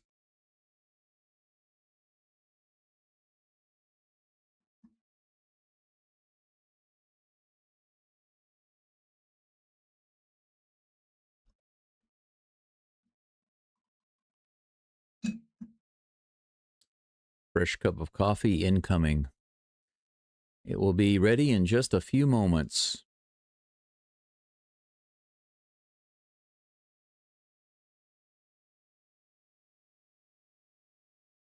Well, made China in China. I lived in China for almost 7 years before I was able to move to Japan. I've been in Japan now for more than 5.5 years. But over the past 12 or 13 years, I've traveled in and to Japan many times. While I was living in China, I traveled to Japan more than a dozen times. And when I finally moved here, the pandemic started. I immediately lost my job because my job was teaching business English to companies in person, large groups. but they stopped all of that. And so my job literally just came to a halt before it even began. As soon as I arrived in Tokyo, I hadn't even completely finished my visa process yet, and the pandemic started. I lost my job. I'd saved up almost $20,000 before I came to Japan. Isn't that crazy? In just a couple of years, I saved up almost $20,000 just teaching English in China. The teaching pay is so much better in China. But of course, you have to deal with a lot of nonsense. They're kind of forced to pay foreigners a lot more.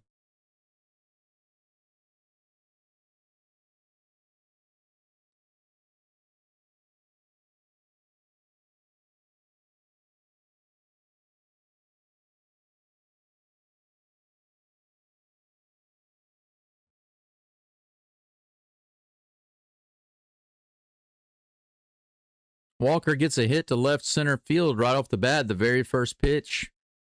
He strolls into first base. How about that? Leadoff hit here in the bottom of the fourth.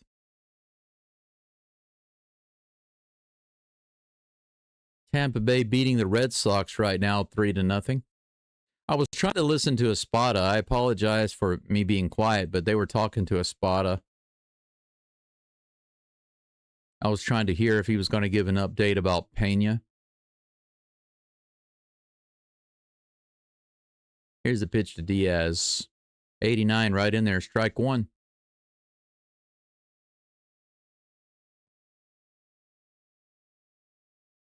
But yeah, it's been quite the journey since I left the U.S. Quite the interesting journey. Here's the pitch. Diaz goes after a pitch in the dirt. Curveball in the dirt. 0-2 is the count. Brett likes the Darjeeling tea with turmeric, ginger, and cinnamon. Yeah, I've got some organic turmeric here that I use for health reasons. It's got the black pepper added into it to help activate the goodness of the turmeric, the health benefits. That's in the dirt, 1-2 to Diaz. That's a pretty good mix of stuff. Turmeric, ginger, cinnamon, cacao, raw cacao. The only thing that you'd have to take out to make it better is that half and half. Line drive to Suarez, who grabs it. Walker, that was a broken, wow, he crushed that bat. Luckily, Walker stays on first base. Heads up base running there instead of getting thrown out. No double play. Prodigy, you should be happy about that. Astros don't line drive into a double play there. That's good. Jake Myers at the plate takes that first pitch low and inside for ball one. Yeah, what I was going to say real quick is if you use animal fats like the half and half or milk or goat's milk or anything like that, it binds to the beneficial antioxidants, and your body can't benefit from them. But if you don't add that, or if you use like almond milk or something like that, then you can get the benefit because it doesn't bind to it. It's the animal fats that you have to avoid. 1-1 strike to Myers. Here comes the toss. Low and outside in the dirt. 2-1. Oh my gosh, the broadcasters are talking about hacky sack. Is there anybody listening that even doesn't know what a hacky sack is?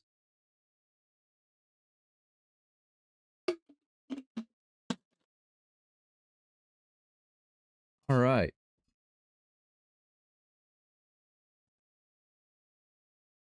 Got the rest of my hot water in the thermos. 2-1 strike to Jake the Rake. Here's the toss.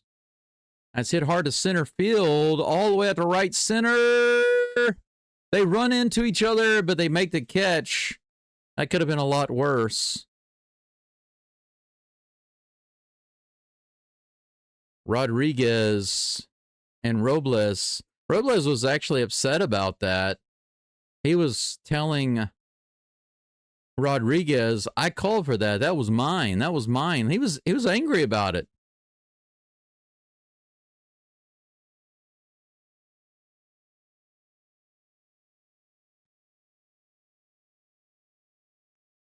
Yeah, he wasn't even looking at him in the face.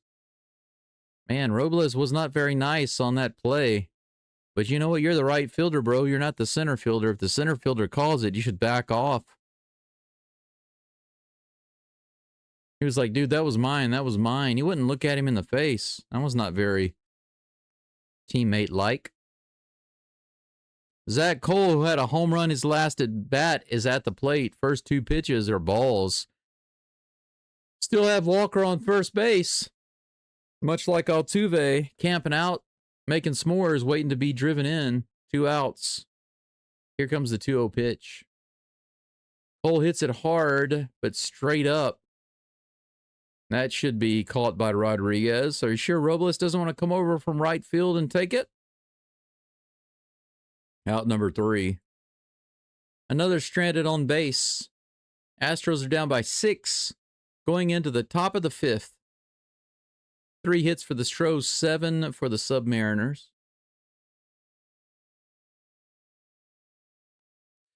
All right. Let me get situated here.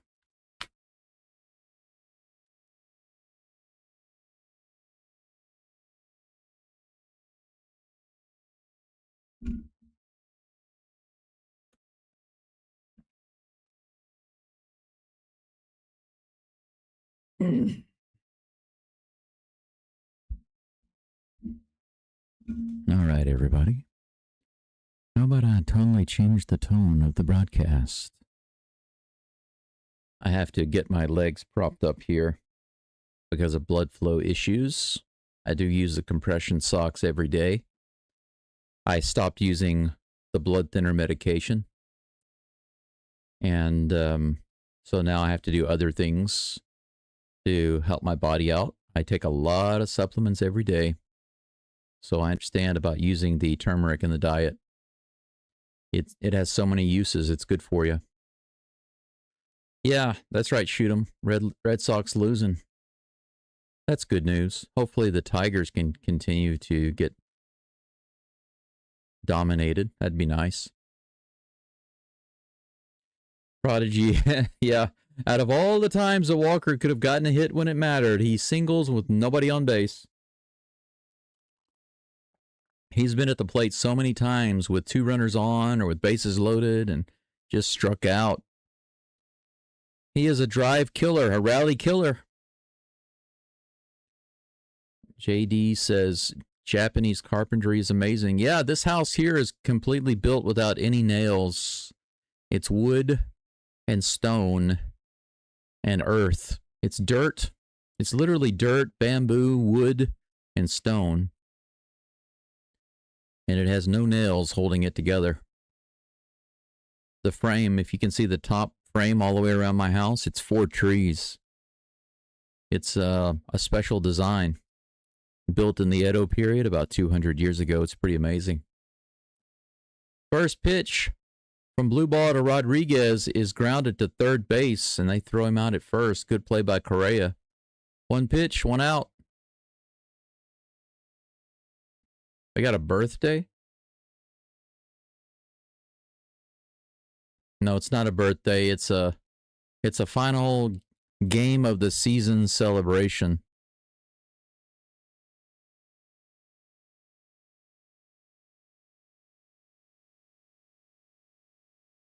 Oh, they're getting food too. 91 up and in. Naylor complains about that, but it is a strike. They bring a meat tray.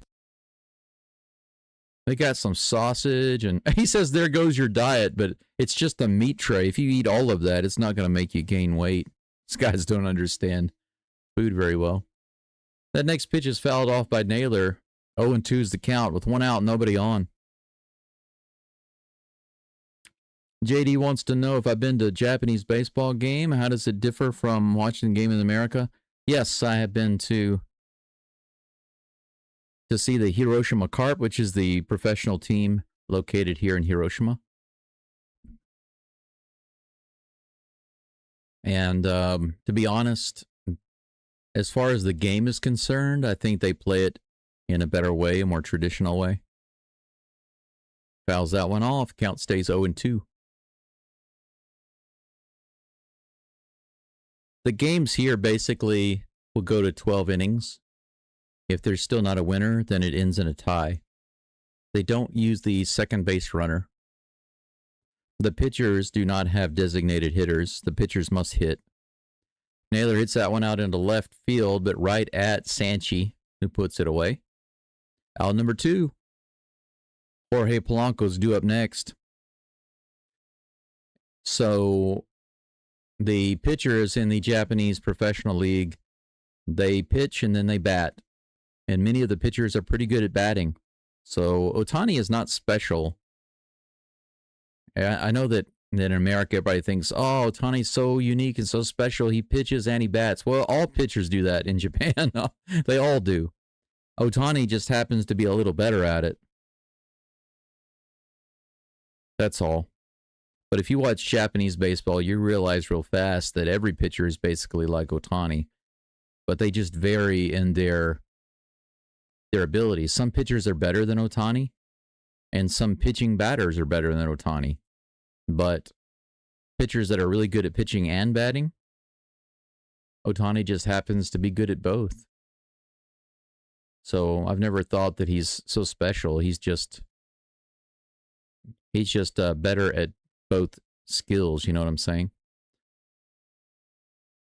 Polanco fouls that off. 2 balls and 1 strike. 2 outs, nobody on. But another thing that I'll say is that I prefer Japanese baseball because it is more traditional. There are a lot of changes that they've implemented in the MLB that have changed the game, and they don't use those changes in Japan. That's another line drive out to left field, and Buddy Sanchi puts it away. 3 up and 3 down. Another nice inning for AJ Blueball. So the only thing keeping the Astros out of this game right now is the offense, because other than the one blow-up inning by Jason Alexander, the Astros relievers are getting it done. 5 innings now. Nothing given up in the first, the third, the fourth, or the fifth. Bottom of the 5th coming up, Mauricio Dubon, Jose Altuve, and Carlos Correa due up. Brett, there are 2 reasons why I learn a lot of stuff. Number 1, I spend most of my time by myself. And number 2, I've been dealing with cancer for over 3 years now. So I've had to learn a lot and figure out how to take care of myself and overcome a situation that the doctors say is not possible to overcome. That's the only reason why. Or those are the only reasons, that is. But yeah, Darlene, you're right. The hacky sack is a foot bag. That's right. I had a hacky sack when I was a kid. I remember when they became pretty popular for a short time. But I haven't heard somebody mention a hacky sack in years. That's another thing about living in Japan. There are some things that people don't mention, even when you're living in the U.S. and you hear something, you're like, wow, I haven't heard that in years. But in Japan, it becomes even worse because they've never mentioned those things. And unless I'm watching American media, then I won't even have the opportunity to be reminded of those things. It's like the other day in the chat, you guys and gals, you often will say things and I'm like, holy crap, yeah, I forgot about that, because I've been living abroad now for almost 13 years. So actually over 13 years, 13 and a half years. I think that's right. No, 12 and a half. Almost. That's right. I said it right the first time. Getting close to 13 years. But like the other day, just as a simple example, we were talking about deviled ham, and then suddenly it reminded me of that deviled ham you can buy in the can, and the corned beef. It's the company's called Underwood. They have the little devil on the can. I remember whenever I was growing up, my mom would buy that sometimes and we'd put it on sandwiches. And I was like, holy crap, I haven't thought about that in more than 10 years. Pretty crazy. Dubon is at the plate, takes the first 2 pitches. 2-0. They're showing the playoff picture again right now. The Astros are 3rd in the wild card race. They are 3.5 behind the Stankies. 1 behind the Red Sox. 2 balls and 1 strike to Dubon.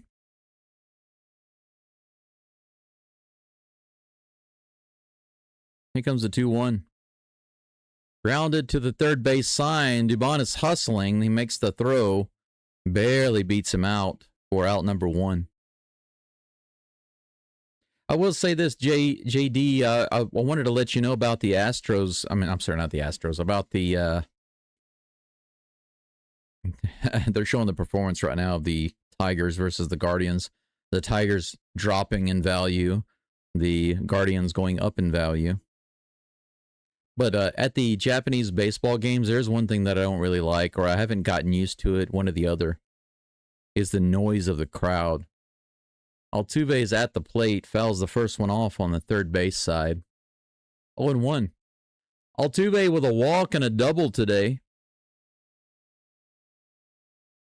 At least he's with the program so far. He's like, listen, we're not out of this yet. Let's go. Here's the toss. 83, just outside, 1-1, good take.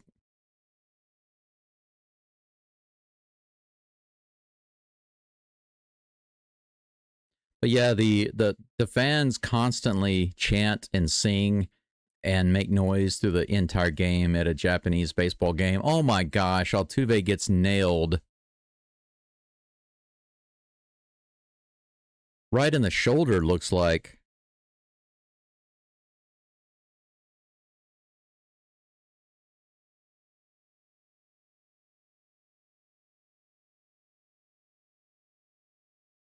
I don't know what's going on, but the umpire makes it sound like the umpire thought maybe he got it hit in the bat, but he said it hit him in the arm guard.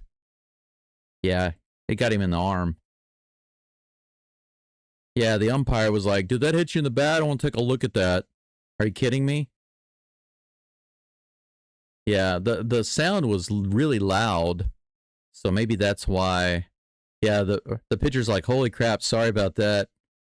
See, that's the kind of emotion you're supposed to show when you make an error or you throw a bad pitch. You're supposed to react like that.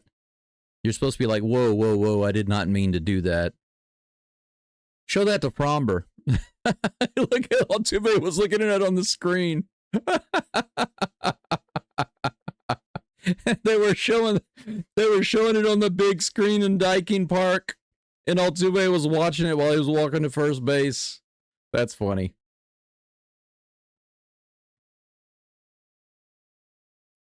Oh my gosh, so the original call by the umpire was that it hit his bat. That's what he literally said. He said it was hit off of his bat. But Altuve is like, no, it hit me on the shoulder. It hit me on the elbow.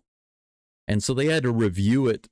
So the call was overturned, and Altuve's on first base, obviously. It was a terrible call by the umpire, but I think he was going by sound.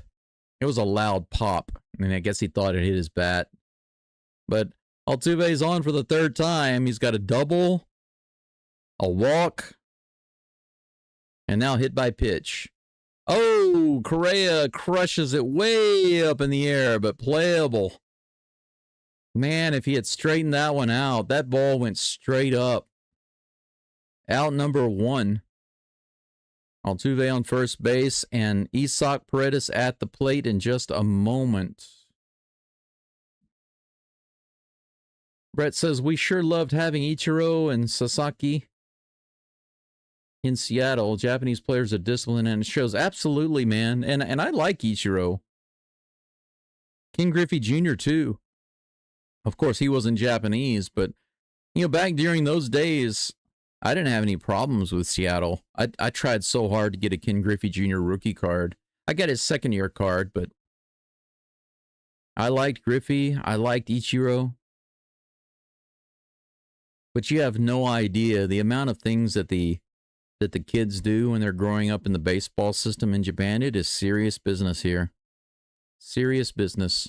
If the US were that serious with their sports, it would be insane what the MLB would be like right now. But to be honest, the only reason Japan doesn't completely destroy the US in baseball all the time is because the population is so low and they don't have as many kids anymore. If Japan was the same size as the US and had the same amount of youth, Japan would be completely owning the US. They would have the best professional league on earth. That's the truth. Just because of their insane love for the sport and their strong dedication to their practice when the kids are growing up. It's a serious system. 0-2 is the count to Paredes. Gilbert steps off the mound. There are 2 outs and Altuve on first base. Appreciate you, JD. Thank you for the prayers. I really do appreciate it. Godspeed to you, too. Gilbert is back on the rubber, looking for the pitch. It looks like he's got what he wants. Here comes the toss to Paredes. Altuve stealing. Here's the throw. Is he in there? He's safe. How about that? Altuve doing everything for the Astros today except hitting the homers. Cole's got that covered, but otherwise, Altuve's got it going on. Cal Raleigh can't throw him out. You might be able to hit it out of the park, but you can't throw out Altuve. That's right. Kiss it. We're down by 6 runs, and I'm trash talking. Suck it.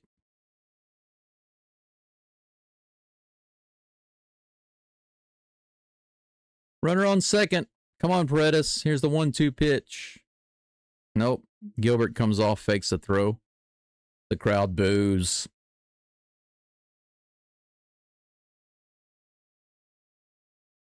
No, I think Prodigy is being serious. I think we talked before about bringing Ichiro in as a batting coach for the Astros. I think that would never happen because he's so closely tied to the Mariners and their division rival. Maybe he would come in and sabotage them. I don't think Ichiro's that kind of guy, though. If he did help the Astros, I think it would be genuine, but I don't think he would. Here comes the next toss to Paredes. He fouls it off. The count remains 1-2, or 2-2, I'm sorry.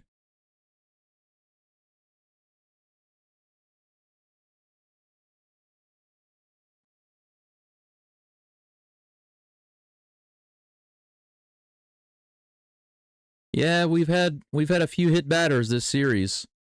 Uh-oh, that's hit all the way out to left field, but foul. That would have been off the wall. Paredes got around too early on it. The count remains 2-2. He's teasing me. The Astros are teasing me. They're teasing me.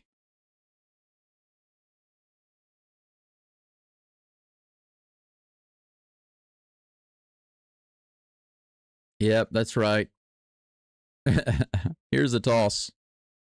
Line drive foul down the third baseline. The count remains 2-2.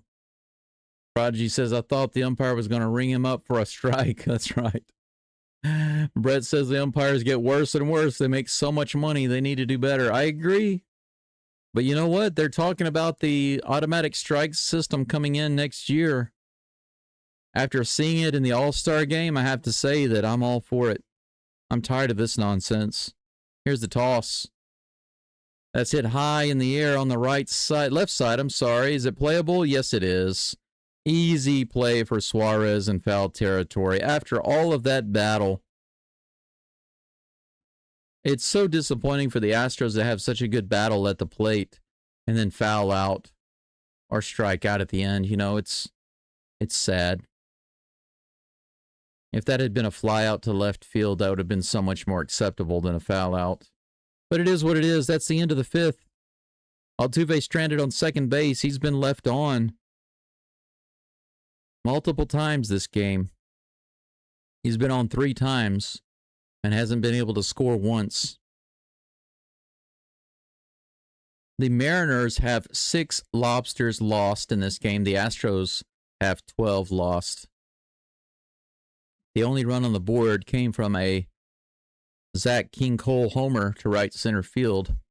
We go to the top of the 6th with blue ball probably still on the mound. Eugenio Suarez will be up, followed by Canzone and Robles. Shoot'em says my dad put Mickey Mantle cards in the spokes of his bike when he was a kid. That's nuts. That's nuts. JD says we've earned the right to trash talk Go. Why not, you know? Yeah, you know, there is a difference between being a sore loser and doing the traditional acceptable trash talk. And by the way, that reminds me, whenever trash talk goes beyond the line, when people start just insulting, Bryce Patrick, that does the Texas Rangers podcast, not the postcast, okay? The older guy does the postcast, but the podcast is done by a guy named Bryce Patrick. He's a younger guy. Some of you call him Jake Berger Jr., and he looks the part. He looks the part. Several days ago, after the Astros beat the Rangers in Game 2, he went beyond. He went beyond the banter and the trash talking into insults. He called the Astros cheating a-holes. He insulted the Astros fans. I sent an email, just to let you know, I sent an email to the Locked On Network to complain about him going beyond just mere good fun, poking fun, trash talk, going beyond that and calling insults, referring to the Astros as cheating a-holes. They sent me a generic response and said, you know, we'll check into it, we'll see, blah, blah, blah, blah. I even sent them the clip of the video of him saying it. So I didn't just make the claim. I literally sent them the clip of the video. 0-2 is the count to Suarez. Here's the pitch from blue ball. That's in the dirt, bounces to the backstop. 1-2. A couple of days later, they responded, and they gave me a bunch of nonsense. They said, well, you know, in baseball, there's always banter back and forth, blah, blah, blah, blah, blah, blah, blah, making a lot of excuses. And they said that they would definitely be talking with him about it and let him know to be careful about, you know, how he says and things he says. But we always have to be careful because there's always a degree of bantering back and forth between teams and fans. I'm like, yeah, but my point was what he did was not that. So they downplayed it. And my assumption is that absolutely nothing will be done. But I made it clear to them in a response email that I expect an apology, a live apology on screen. Otherwise, it's not acceptable. On the full count, Suarez hits it out into right field. Cole is underneath it for out number 1. Canzone comes to the plate in just a moment. So just to let you all know, the Locked On Network has done absolutely nothing about Bryce Patrick with Locked On Rangers using curse words to refer to the Astros, still calling them cheaters, and also trash talk, not just trash talking, but insulting the Astros fans. And since I did tell the Locked On Network that if they did not let me know about that apology in the next couple of days, I was going to post the comments and share them with my viewers, because I want you guys to see what he said. I did post a funny video about him where he's basically whining and crying about how bad the Rangers are doing this year. That's all in good fun. But now I'm going to post what he said about the Astros so you guys can see the full context of his comments. That's fouled off. Canzone with 1 out, 1 ball, 2 strikes.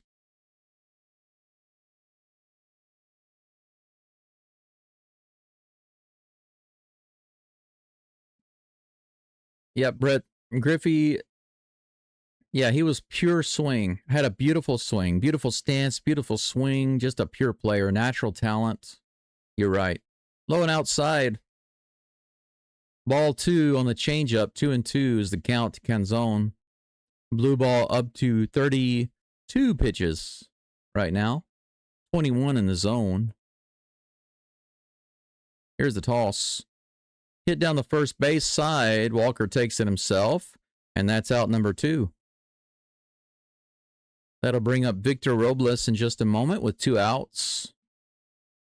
Yeah, I'm kind of sad that Cal Raleigh broke Ken Griffey's record.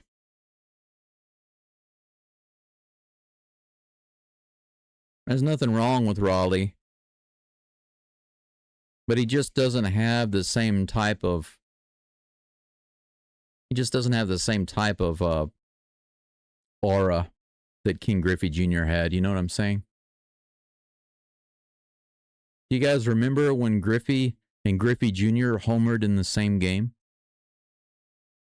Center field. Fly ball. Myers puts it away. Out number 3.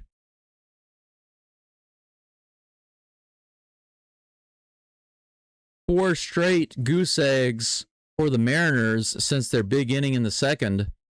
The Astros relievers getting it done. How about that for a twist? Would you have gotten that on your bingo card today? Jason Alexander getting blown up in the second inning and the Astros relievers locking it down? I think most of us would have guessed the other way around. Maybe Alexander giving up a few runs and then the Astros bullpen blowing it. That just the way things have been going, that seems like it would have been the more likely scenario, right?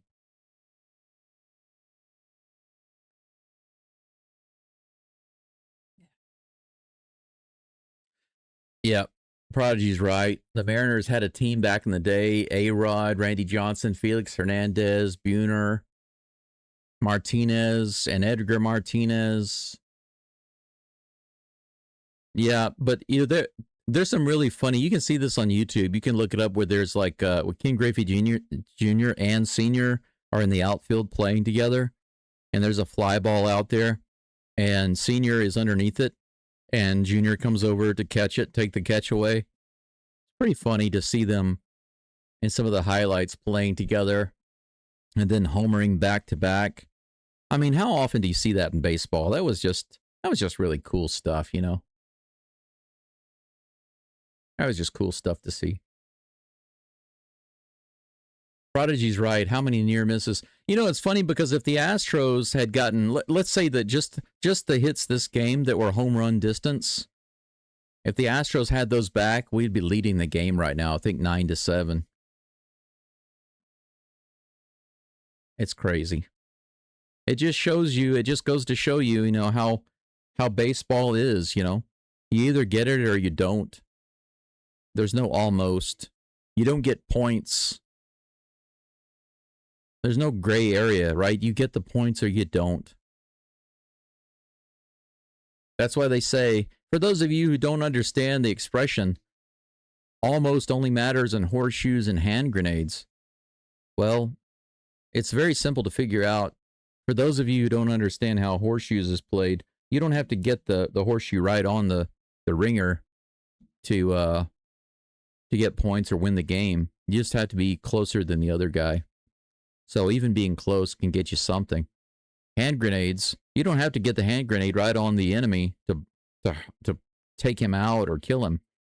It just needs to be close enough. So almost can be good enough. 1 ball, no strikes to Sanchi. We are in the bottom of the 6th. Gilbert is still on the mound. He's got 5 innings pitched, 76 pitches, and 51 strikes. This one is fouled straight up and back, out of play. Raleigh can't get to it, and that'll be a 1-1 count.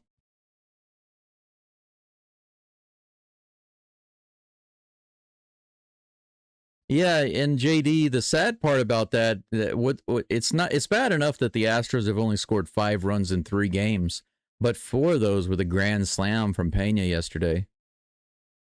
You take away that grand slam, it's just 1. So it's a lot worse than that. Swing and a miss. 1 ball, 2 strikes.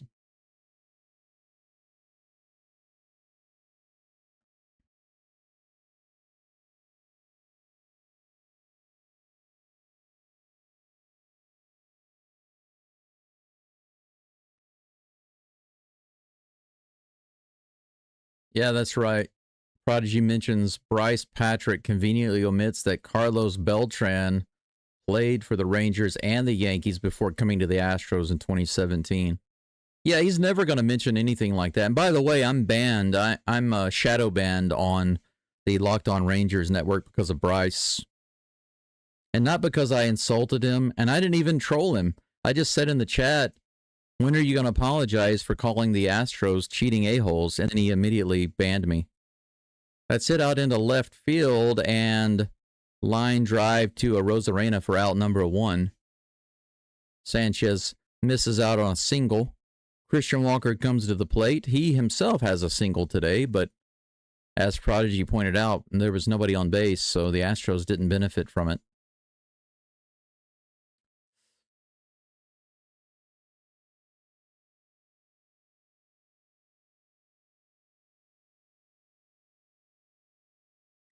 Yeah, Griffey was great. He was a great all around. He was just a pure baseball player, defense, offense, everything, and off the field, on the field, great attitude, great sportsman. Sportsmanship was great. You know, I mean, to me, you could say that Griffey was to the Mariners what Altuve is to the Astros. A true face for the organization and a good example for kids, you know. 0-1 is the count to Walker. Here comes the toss. Not only that, Cal Raleigh, his nickname is the Big Dumper. I mean, come on. How can he be better than Griffey with a nickname like that? 0-2 is the count to Walker on the check swing. Here comes the next toss from Gilbert. In the dirt, 1-2.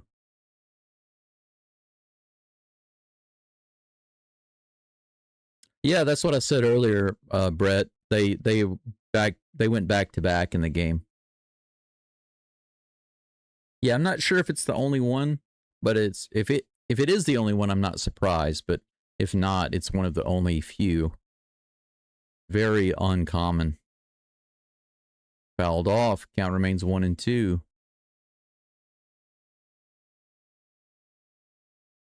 The Astros have not always run the West. You must be kind of young, Reese. How old are you? Because if you think the Astros have always run the West, you must be a younger guy.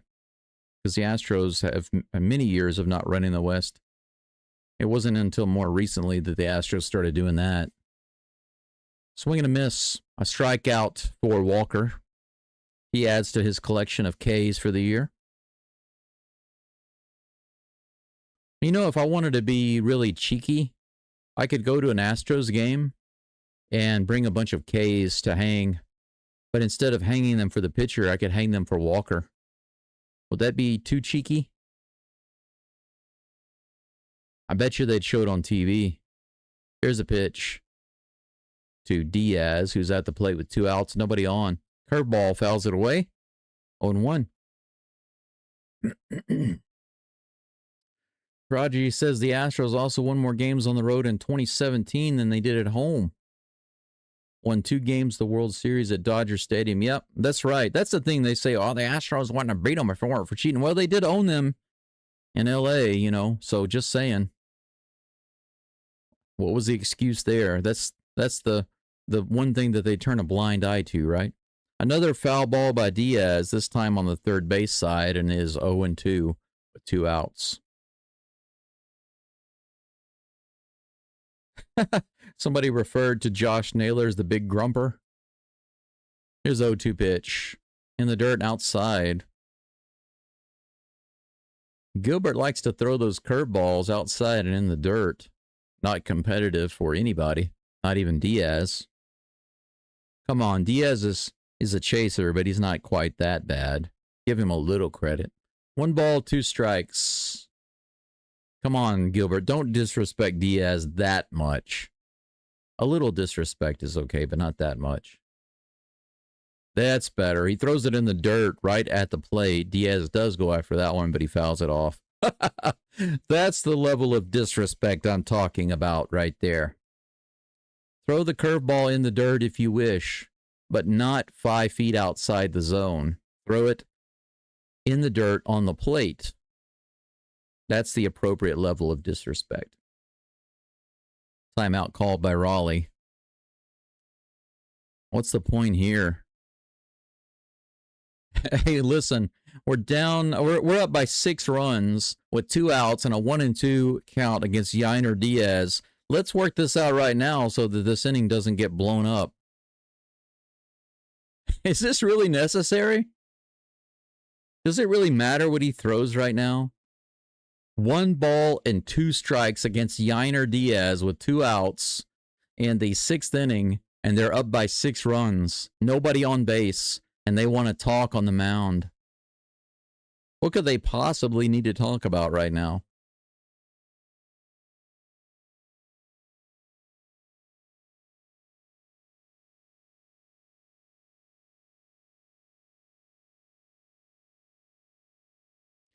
They're talking about the minor inflammation in the right pectoral muscle of Brian Wu. But they said that they're still not sure what the prognosis is going to be. They're still waiting to figure that out. Yainer goes after that one. It's low below the zone, and he fouls it off again. Gilbert keeps going back to that curveball, trying to get Yainer to go after it.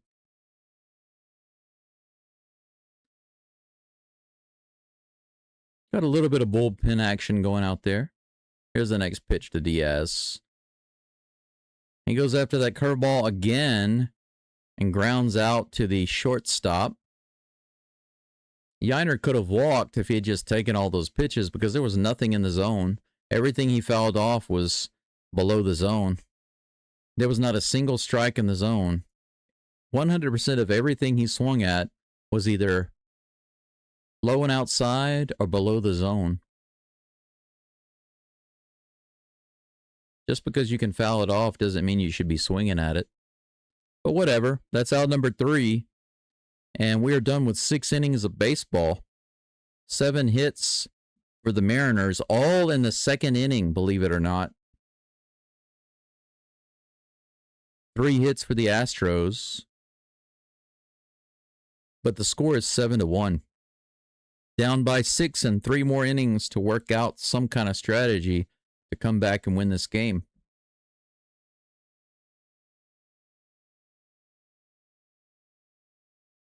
Yeah, that's right. See, Prodigy, what you just said, I'm going to pin that. I'm going to pin your comments, sir. I don't think I've ever pinned any comments by my subscribers, but I'm going to pin that one, and I want to read it to everybody. Sarcastic Prodigy just says, by other fans' logic, and other fans meaning fans that are not Astros fans, he says, I can go back in history and cite examples of the other teams that got caught cheating and then use that against them forever. 2, in other words, I can also do that. So why don't we just call the Mariners cheating a-holes? Every team cheats. At some point, every team has cheated, or a certain amount of players on that team have cheated.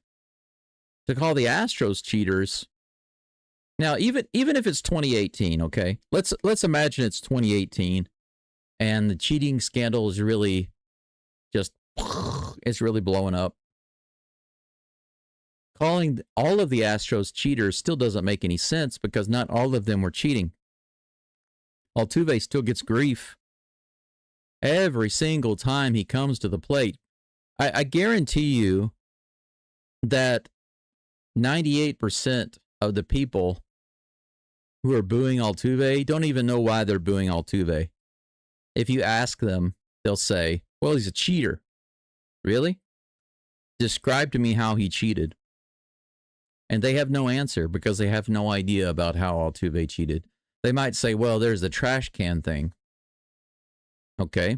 Even if they can describe what happened with the trash cans, what they fail to know, and they show it by their ignorance, is that Altuve never participated in that system. So why is he getting booed? Some people might say, well, he had a buzzer. Okay, show me the proof of that. It never existed. Craig Kimbrell is on the mound for the Astros. Actually, quite the opposite. Not only is there no evidence of Altuve cheating, the evidence is actually quite to the contrary. 1 ball, no strikes to J.P. Crawford. Here comes the pitch. Fouled off. 1-1 is the count. If you go and watch some of the videos about Altuve while he was at the plate, you can hear them banging on the can, and he would deliberately take the pitch, and he would look over in the dugout, and after that, they would stop banging the can because he told them he didn't want to participate in that. So why is he getting booed? He should be applauded. Other teams should be applauding Altuve when he comes to the plate. What a man of integrity. And he's being treated like trash. It's so unfair. It's the most unfair treatment in all of Major League Baseball. Here comes the 2-1 pitch. Swing and a miss, a big hack by Crawford. Nice pitch on that curveball by Kimbrell. It's 2-2.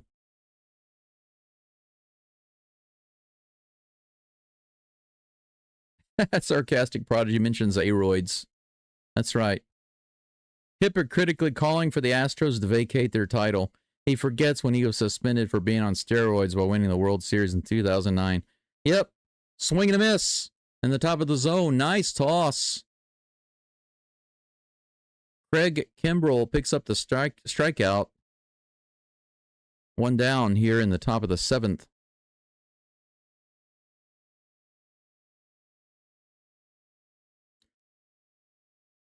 Prodigy says Gaylord Perry, Mr. Vaseline Baseball, played for many different teams, and he was caught using the foreign substance of Vaseline on baseballs. He pitched for the Rangers and the Mariners. Well, of course, because they're cheaters, right, Prodigy? Because these are just cheating a-holes. The Mariners and the Strangers. These teams are cheaters, right? Once a cheater, always a cheater. One cheater on your team, the whole team is a cheater. The franchise is a cheater. The fans are cheaters. They're all a bunch of cheaters. The whole team, the whole franchise, the fans, forever. They're all cheaters for always. 0-2 is the count to Rosarina. Here's the toss. Whoa, way over his head. Goodness gracious, Mr. Kimbrell, don't do that. I know you want to return the favor for the Astros getting plunked, but not like that. Don't go after the head. Don't go for the head. This isn't Thanos.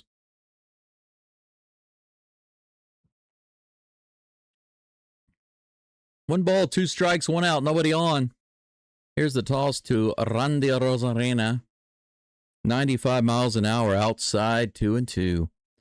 I haven't even looked to see how many people are listening in right now or how many likes there are on today's live stream, but let's take a quick look. Wow, 58? That's more than I thought it was going to be. You guys are hardcore. 67 likes. Pitch clock violation before Kimbrell can go into his windup. That's going to be another ball. And now it goes from 2-2 to 3-2. Full count with 1 out to Rosarena. If you guys and gals have not liked the live stream, I'd appreciate you doing that right now. 94 in the top of the zone, fouled off. The count remains full. Yeah, you're right. It's funny how quickly some of these players or managers or former players, they just forget about the transgressions that they themselves have participated in. What a beautiful pitch. 93 mile per hour. It looked like a sinker. Right, low and inside, strike 3. Taken all the way. Cal Raleigh comes to the plate. With 2 down and nobody on.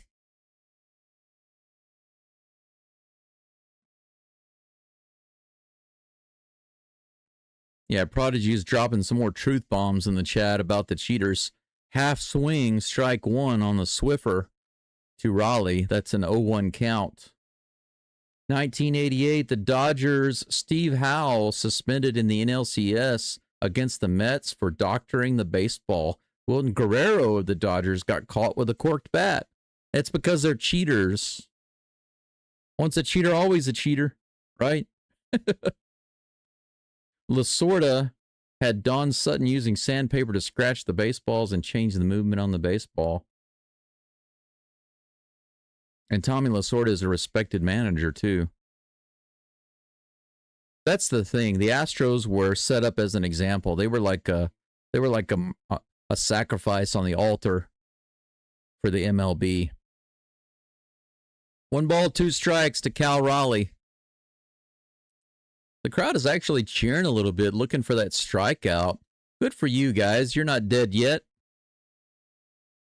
Here comes the next pitch from Kimbrel. High and outside, 2-2.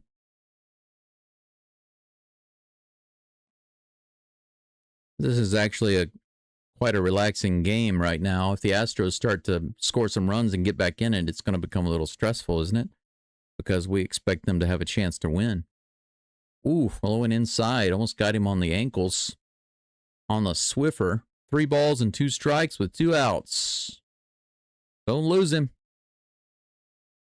Stirk him out. Stirk him out. I meant to say, by the way, we have cleared 1,200 subscribers on the channel. Thank you so much for that. 94 fouled off by Raleigh. I was kind of surprised because over the past few days, despite the Astros struggling, the number of subscribers has increased dramatically right here at the end of the season. So I wanted to send out a special thank you to all of you who have subscribed despite the difficulties that the Astros are giving us right now. 93 fouled off again. Count remains full. Raleigh and Kimbrel having a little bit of a battle right now. Raleigh staring down Kimbrel on the mound.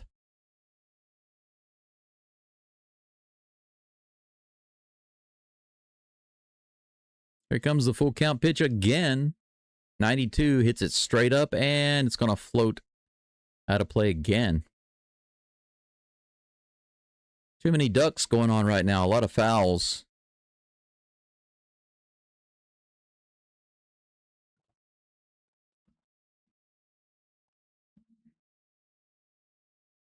Here's the toss. Nice pitch. Gets him on a curve. No, it says it was a Swiffer. It looked like a curve. Started off right in the middle of the zone and came inside. Raleigh went after it. Couldn't touch that one. Kimbrel wins the battle of the cattle. The veteran pitcher sets Raleigh down on a 3-2 count.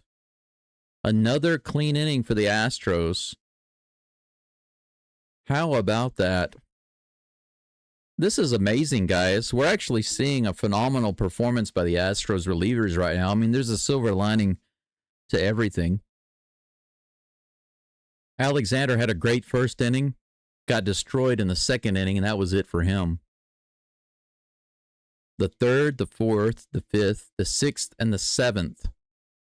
5 straight innings of no-hit ball for the Astros relievers.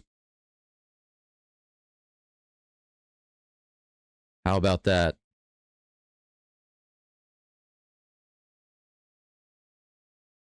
That's something to hang our hat on, right? Astros relievers have had such a hard time. The bullpen has been really hurt this season. But that they're actually able to go out there right now, I don't know if it's because there doesn't seem to be too much pressure on them or what, but man, my hat's off to them for doing such a good job in an otherwise depressing game.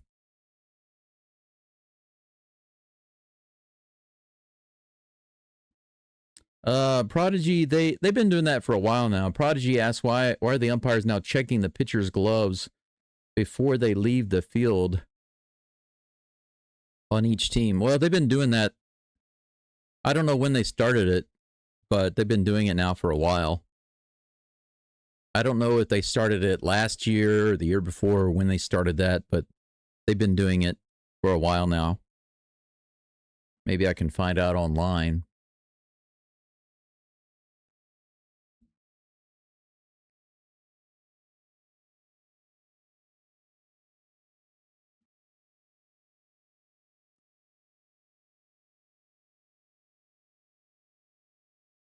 Okay, MLB started mandatory periodic checks of pitchers' hands and gloves for foreign substances between innings and after pitch changes starting in 2021, June 2021. It was part of a crackdown on sticky substances. This policy was implemented after an extensive review found that the use of foreign substances was prevalent, with a significant initial drop in spin rates following the rule change. Interesting. There you go.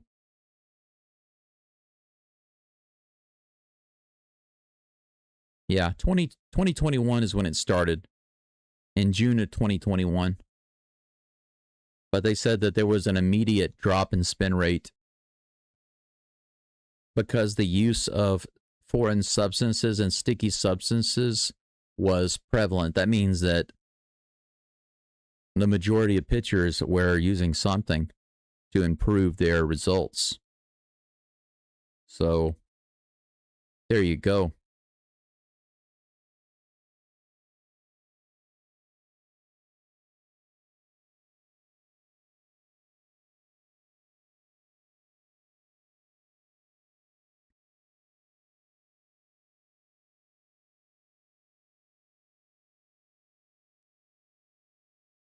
Jake Myers is at the plate to start it off. He grounds it to the third baseman, Suarez, who fires it over to first, and he's gunned down easily. One down here in the bottom of the seventh. 2 2/3 more innings of batting to go for the Astros. Are they going to manage to get some more runs on the board? Or just continue to lie down? We'll see. Zach Cole at the plate, the only RBI for the Astros, coming at the end of his bat on his home run to right center field. 1 ball, no strikes on that outside pitch. Here comes the next toss. Big cut at that one, 94 in the bottom of the zone, but a miss. 1-1.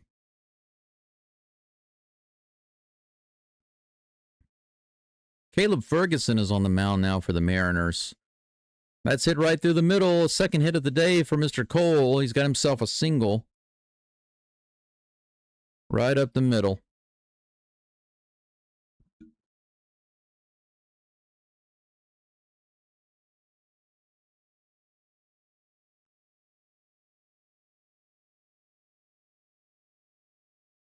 That brings up Mauricio Dubon. 0 for 2 today with a strikeout. Here comes the next pitch, or the first pitch, rather. It is kind of both. It is the next pitch, but it's the first pitch to Dubon. He fouls it away for strike 1. Runner on first. No outs. Here's the pitch. A little outside. Good take. 1-1.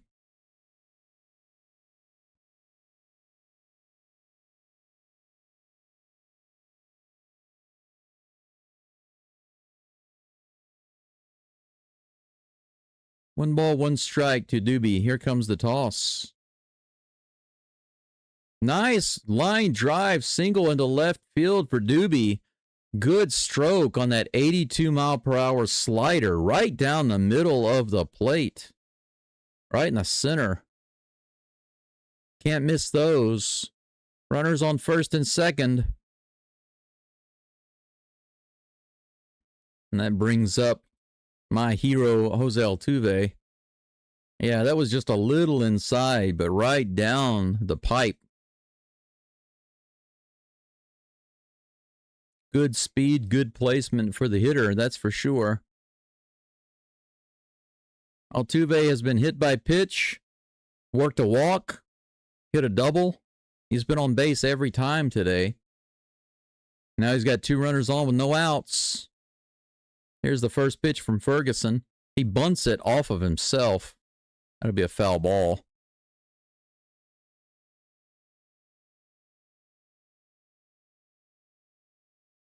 Not a bad idea by Altuve. Suarez was playing a little deep over at third base. He just couldn't get the bunt off. Here comes the 0-1 pitch. Ooh, he swings and misses that one well above the zone. 88-mile-per-hour cutter. Altuve's looking really energetic right now, though. But look at this pitch. It was right at his shoulder, right below his shoulder. Between the top of his chest and the bottom of his shoulder, a little high. Here comes the 0-2 pitch. Outside and low. It was close, but a bad framing job. I don't think that Raleigh was expecting the ball to be over there. He had to quickly get over there and catch it. It was right on that outside edge. But call the ball. 1-2 is the count. Here comes the pitch. It's in the dirt.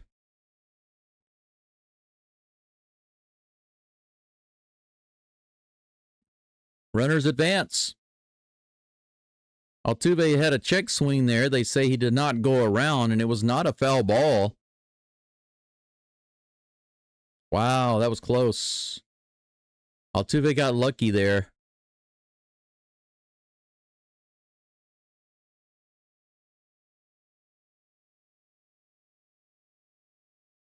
Here comes the 2-2 pitch.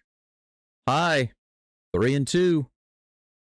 Now, if that had been called a strike, Altuve could have ran to first because the ball got away from Raleigh and the runners advanced. Either way, the runners advance.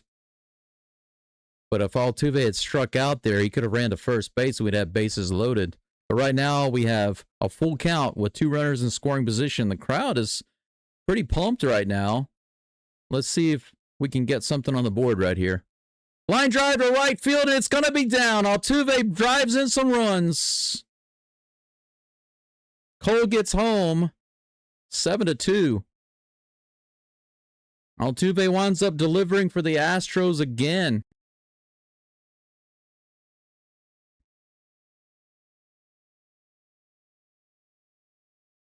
And there's the tongue. Stick that tongue out. Right on that outside edge. And he puts it out into right field. Good hitting right there. Cole scores. They're going to pull Ferguson out of the game and bring in Vargas. They're going to try to... They're pulling the trigger really fast on this one. They're like, no, we can't allow that. Astros are now down by 5. It's 7-2. 6 hits for the Stros. Altuve comes through again. He's got himself a single, a double, hit by pitch, and a walk today. He's been on base every single time. And now he adds to that collection an RBI. We got runners on the corners.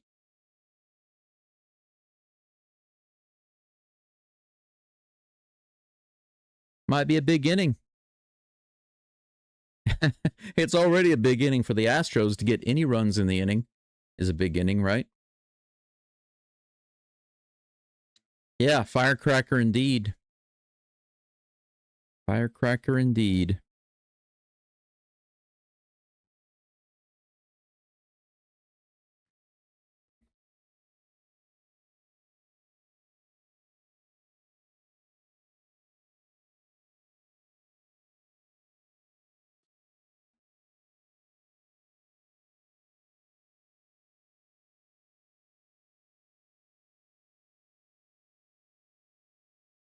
Pretty sure that Carlos Vargas is the one coming into the game for the Mariners.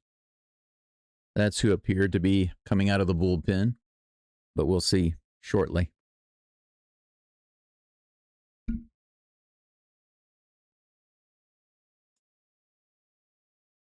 Carlos Correa is next up for the Astros.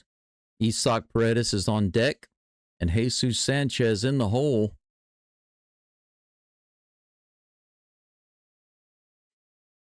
Tony calling for the huge Astros comeback.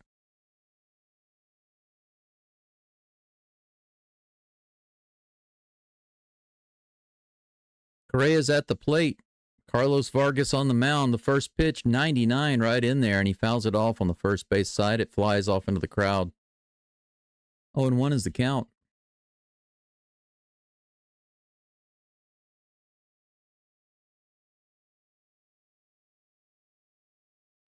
Here comes the 0-1 pitch. We got runners on the corners.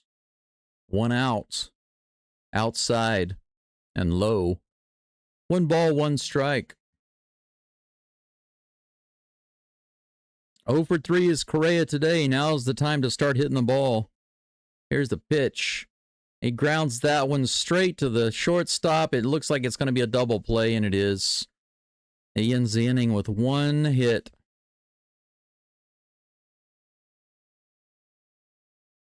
Just like that. Easy double play. Not even a challenge. Well, they get their 1 run. That was the Astros' big inning. Like I said, I mean, getting 1 run is a big inning for the Astros right now. It's 7-2 going into the 8th inning. Julio Rodriguez is due up for the Submariners, followed by Josh Naylor and Jorge Polanco. The Astros could come back, of course, but they're going to have to do it either in the 8th or the 9th, or a combination of the two.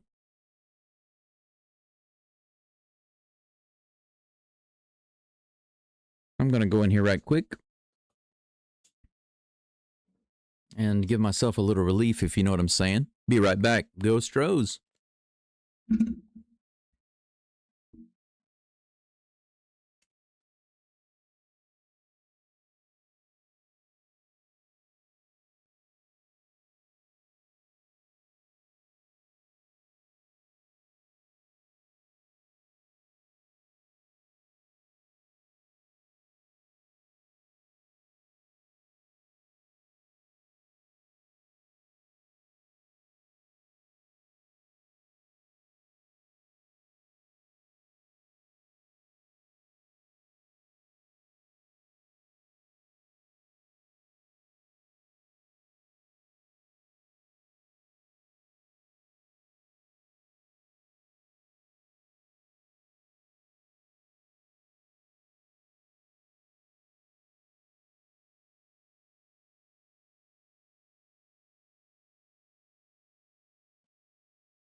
All right. Nick Hernandez is now on the mound for the Astros.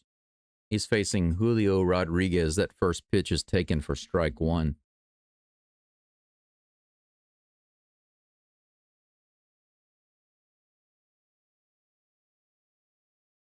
Here comes the next pitch. Swing and a miss. 92 right in there. Rodriguez down in the count 0-2.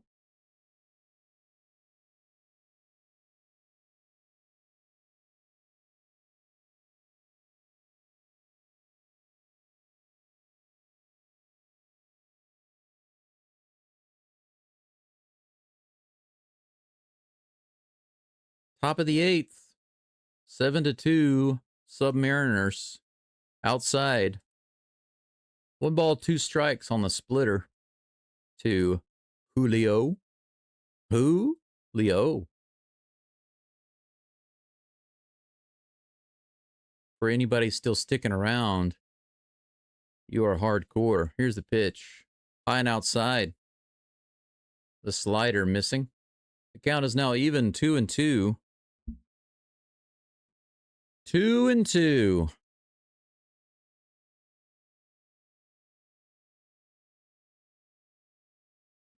Here comes the toss. 83 miles an hour. fouled off. The count remains even. JD says, I don't remember the last time I was this infuriated watching a series. So disappointing. I do. I remember the last infuriated. There were several this year. Here's the pitch. 82 below the zone. Swing and a foul tip miss. Rodriguez pats Diaz on the head after he strikes out. As one down, Josh Naylor comes to the plate. The Rays beat the Sox, the Red Sox, the dirty old Red Sox, 4-1. How about that? That's nice. 82 right in there, strike one to Naylor. What about when the Astros lost 4 games in a row to the A's? They got swept at home by the A's. How about that? I think that's worse than this series, to be honest. I know that this one is more important, but we wouldn't even be in this position if we hadn't gotten swept by the A's. You know what I'm saying? I mean, of all teams to get swept by, to struggle against the A's, to struggle against the Angels, the Astros should not even be in a position like this, right? Here's the 1-1 pitch. That's hit straight up in the air and out of play. 1 ball and 2 strikes to Naylor.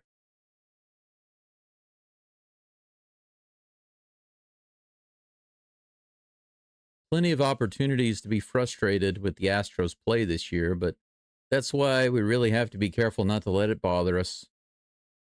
I mean, in your life, how much does it really matter?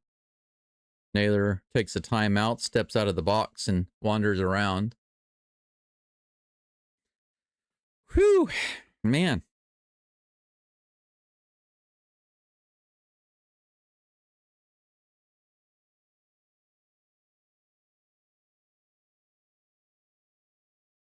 One ball, 2 strikes. Here's the toss. Low and inside. The count is even. 2-2 with 1 out. Nobody on. Top of the 8th.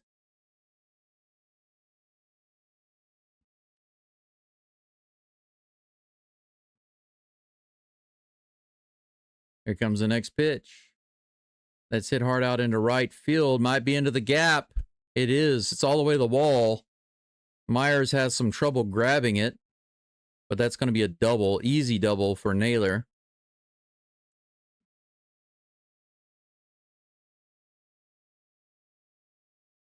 Runner on second with 1 out. That ball was a few inches above the zone. Just a good, solid swing, putting it right in the gap. I guess he was just expecting the fastball.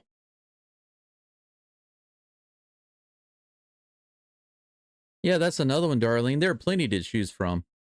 Plenty of bad series. Polanco palunks it off of his foot for strike 1, and he's limping around.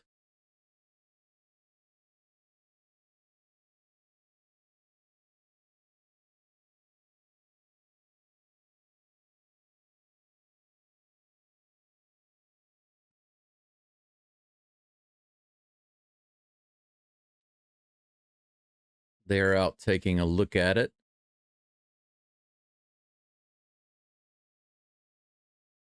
Well, you know, the Mariners have been on a streak, you know. Look at all the games they've won over the past couple of weeks. It's pretty amazing considering. I mean, the Astros over the past couple of weeks have not been good, right?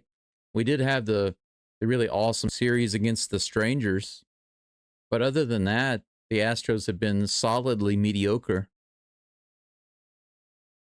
And the Mariners have been just on a streak.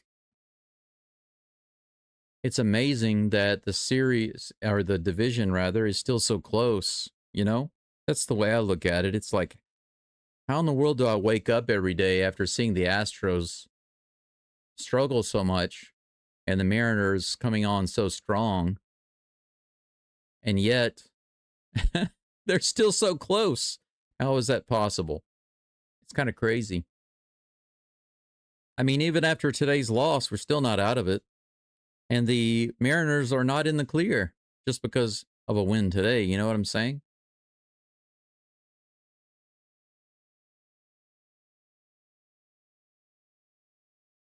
Naylor came way off of second base, but there was nobody covering, so Hernandez stepped off the mound. 0-1 is the count to Polanco. Here comes the pitch. Swing and a miss, low and inside. Nice slider. 0-2 is the count.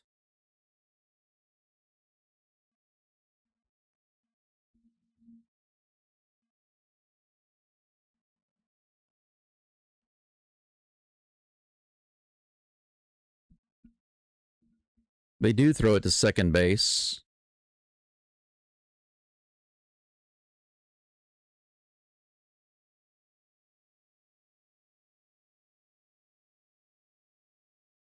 Dubon pretended that the ball went to center field, and then Naylor was playing around with him about it. It's nice that they can still enjoy the game. It's easy for the Mariners to enjoy this game, but even if the Astros are losing like this is hit foul to the right side. That was almost an RBI double to right field. Count remains 0-2. Yep, JD, that's kind of the way I feel. The play is definitely solidly mediocre.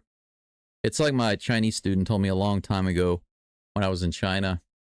82 fouled off on the inside. The count remains 0-2. I remember when the first year I started teaching English in China, I had a Chinese student come in and he said something really funny, and I thought, it's not appropriate English, but it makes sense. I said, how are you today? And he said, I am very so-so. Very so-so.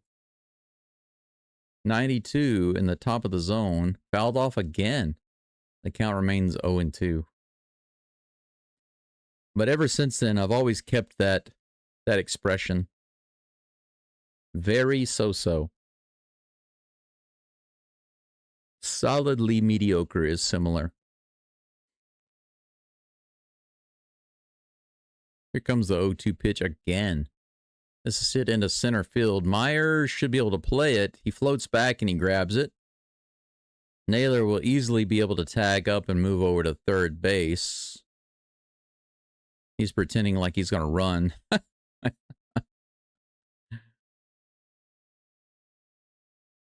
2 away. Eugenio Suarez comes up to the plate. Naylor on third. 2 down. Nick Hernandez delivering on the mound. He's up to 17 pitches.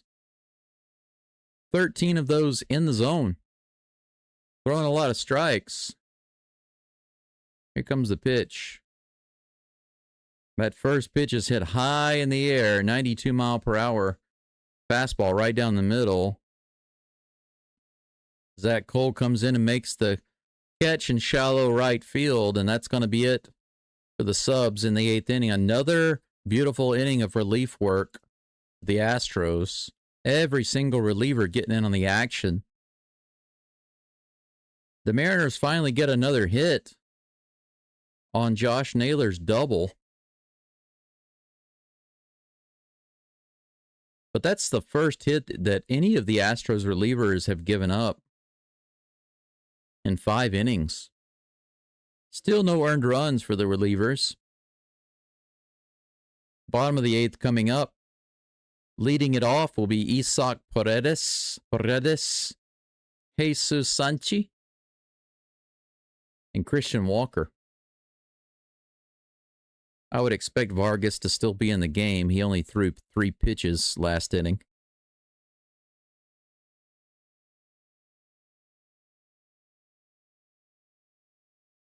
There have been a decent amount of Mariners trolls to comment. It's funny how they start coming out of the woodwork. They stay hidden away until they feel like, oh, it's safe to come out now. I feel like we have it in the bag, so now I can come out and troll.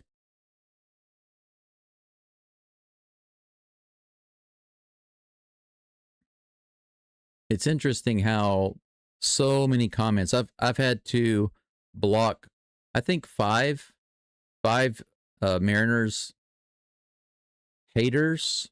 Now, a Mariners fan is not a hater, not automatically. A Mariners fan is not automatically a hater or a troll.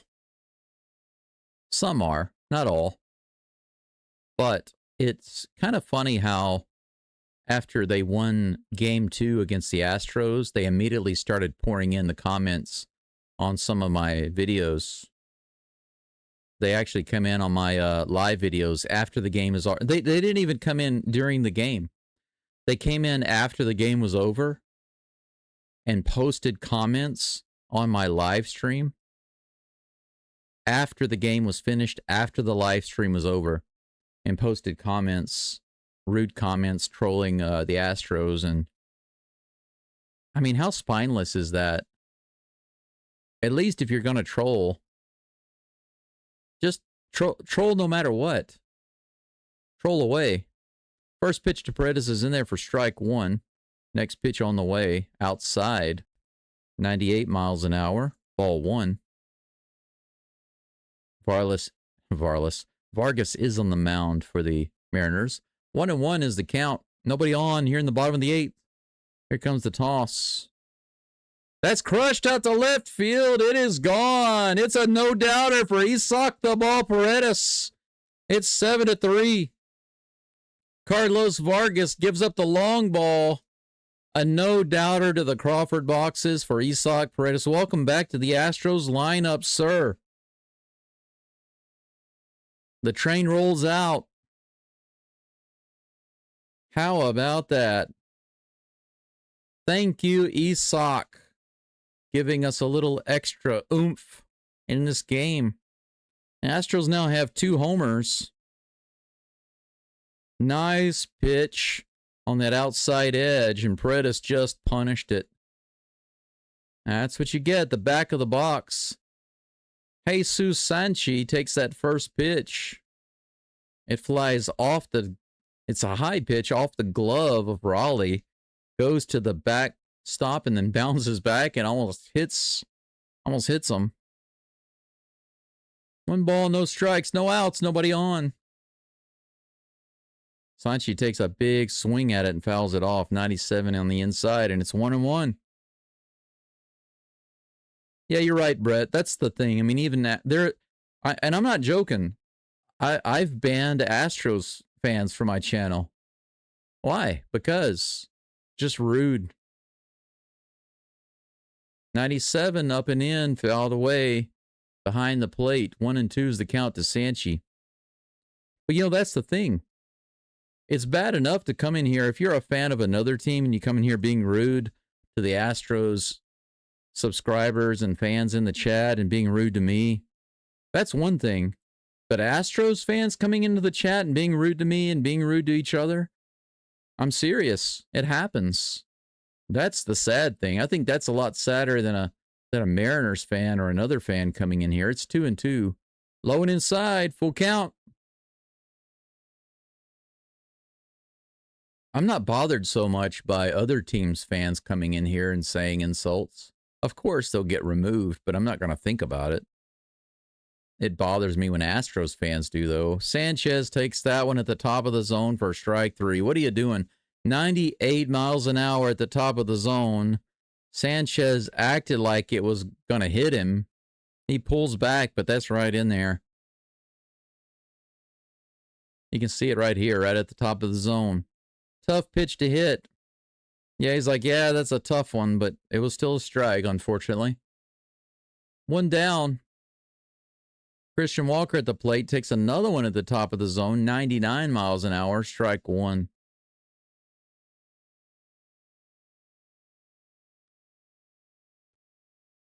Here comes the toss. 96 fouled back. 0-2 to Walker. Maybe Prodigy Walker will get another hit for you today with nobody on, right? Nobody on base. He should get a single or a double. Here's the 0-2. 99 above the zone. He misses his mark. It's 1-2. Brett says, I've really enjoyed watching the game with y'all, even though I'm the opposing team's fan. Friendly banter and enjoying baseball together is what really matters. I agree. There's no reason to insult each other and be rude, you know. Timeout called by the umpire. He says that's a pitch clock violation. It's a good thing because that was a strike on the inside corner. Pitch clock violation. 2 balls and 2 strikes. Vargas took too long. Why does he have an earring in both ears? Is he a lady? Here's the 2-2. This is grounded to the third base side. No hit for Walker. Suarez easily throws him out for out number 2. Yainer Diaz comes to the plate. Nickel and diming the Mariners for runs is not going to get us back in this game, that's for sure. We need a big inning. Only got one more chance after this. Diaz at the plate with nobody on and 2 outs. Here's the toss. He grounds that one to the shortstop. He's going to have to hurry. He bobbles it. He can't get it over there in time. Diaz is on. He bobbled it. I don't think he would have beaten him anyway. Crawford makes a typical Crawford play. You can see it right here. He catches it, no problem. But on the transfer, he loses it. And then whenever he throws it, he makes a terrible throw. So he didn't just bobble it. He made a terrible throw to first. Somehow Naylor was able to trap it and keep it from flying past the bag and into towards the stands, rather. Raleigh wants to slow it down and come have a chit-chat with Vargas.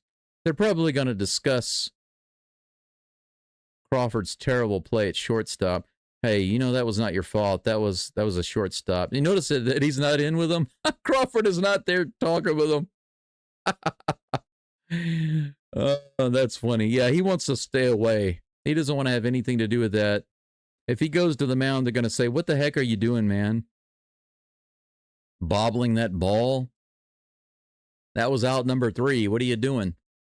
You're keeping him in the game. Yeah, he hung back, and he's like, nah, I'm not going to have anything to do with that. Can't blame him. I wouldn't want to show my face on the mound after that. 2 outs. Yainer Diaz on first base, and Jake the Rake, Mr. Baseball, is at the plate. Is Jake the Rake on the take? We'll see. 100 up and in, fouled off. Darlene says, yeehaw.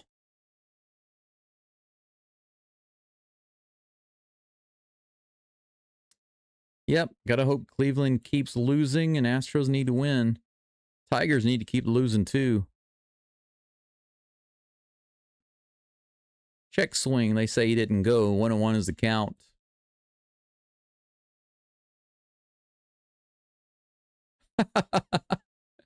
Here's a pitch.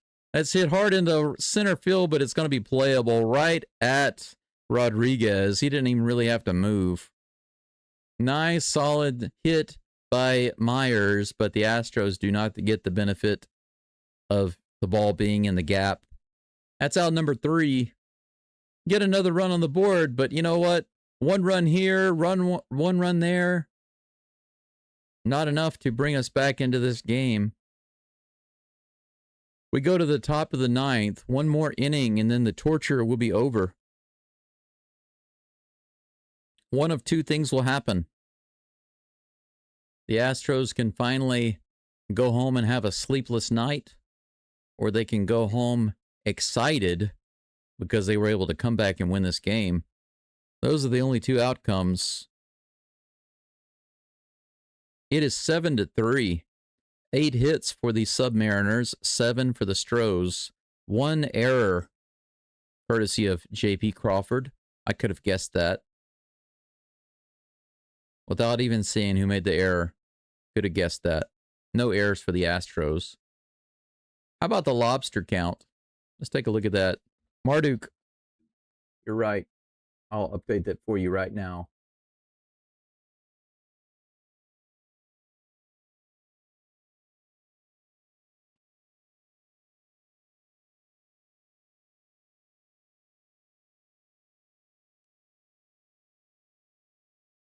not looking good for the Astros, that's for sure.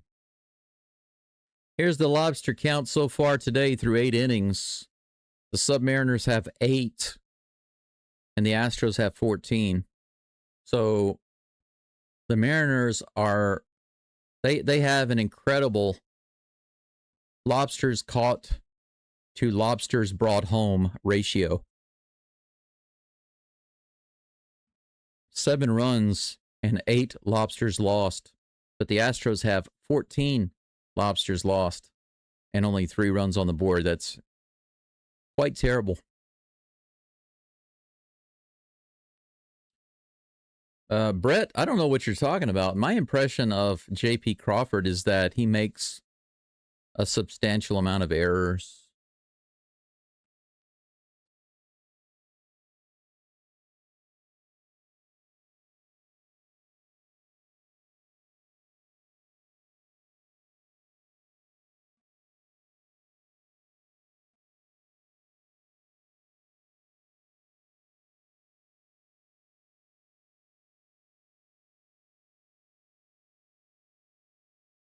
Brian King is on the mound here in the 9th inning to close it out for the Astros. First pitch is a Swiffer low and inside for strike 1.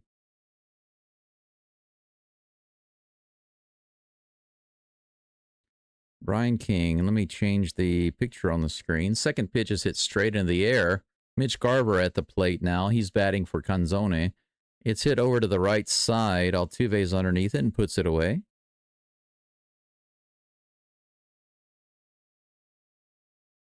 One away, courtesy of Altuve. Next batter is Victor Robles.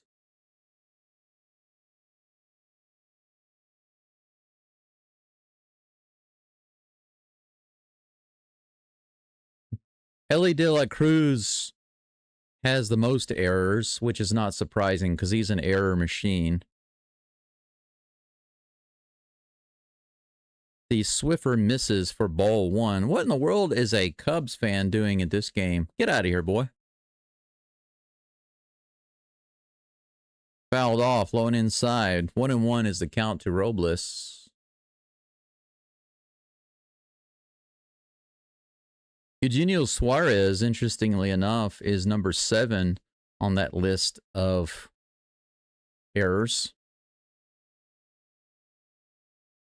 Ground ball to Dubon, who fires it over to first. Robles grounds out for out number 2. 2 up and 2 down. Speaking of J.P. Crawford, he's due up next.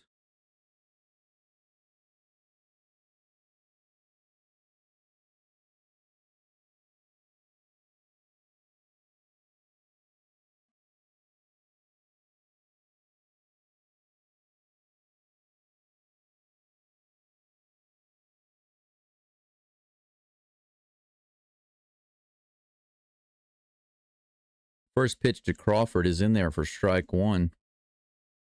Here comes the next toss. 93, just outside. Man, that was close. 1-1.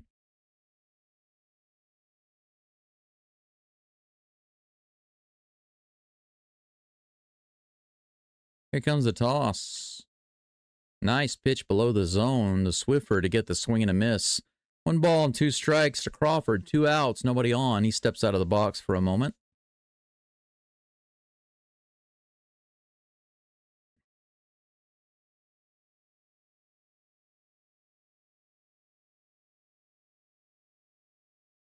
.94 miles an hour outside. 2 balls and 2 strikes. Yeah, I'll take a look at his season numbers. I don't know what he's done for the season, but it seems like every time the Astros play him, he always commits at least 1 error. 93 outside. Full count with 2 outs, nobody on. Come on, Magnum PI. Let's see what you got. 92, grounded over to Correa, who fires it over to first quickly, and he gets the out. Nice. That's 3 up and 3 down. Another good outing for the Astros relievers. Man, even with just 3 runs on the board, if Jason Alexander had pitched like the Astros relievers in today's game, we would be winning this game 3-0. How amazing is that? In the first inning, Jason Alexander, 3 up and 3 down against the Mariners, looking good. Second inning gets blown up 7-0 in the second inning. Astros relievers 3 through 9. 0 runs, 1 hit. Think about that. Now, if you were to say before the game started, if you knew for a fact that the Mariners were going to get 1 hit and 0 runs through 8 innings of ball, you would assume that they would lose the game, right? You would assume that. And most of the time you would be correct. But not in today's game. That 1 inning took it away. That 1 inning.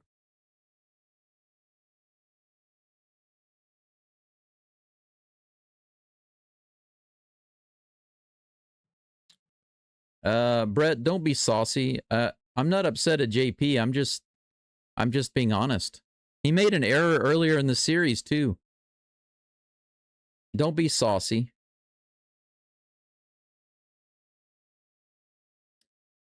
But you know what? If you're just now following, you said I haven't been paying attention to sports for years now. I decided to start paying attention to the Mariners again earlier this year.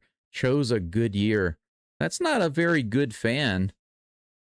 If you're just now following the Mariners because they seem to be doing better, you know, you picked this year, but is it coincidental that they picked up, you know, they started doing a little better. They picked up some players, you know, and they're going into the playoffs. You know, I don't know you, but it sounds like you're kind of whenever they're doing okay, when they're doing good, I'll be a fan. But when they're just kind of not quite there, I'm just not going to be interested. I've been an Astros fan for a long time.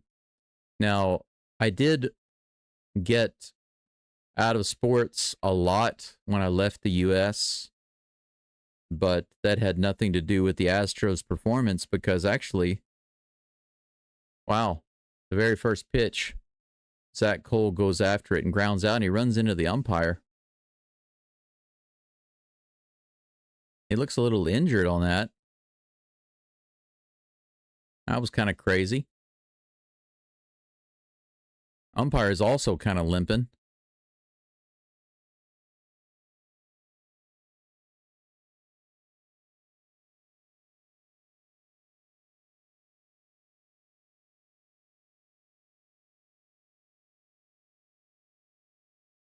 I don't know why the umpire moved over there. That's kind of crazy.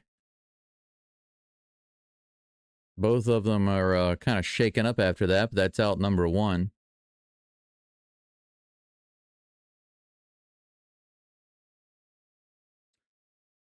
Yeah, just don't get saucy with comments like that.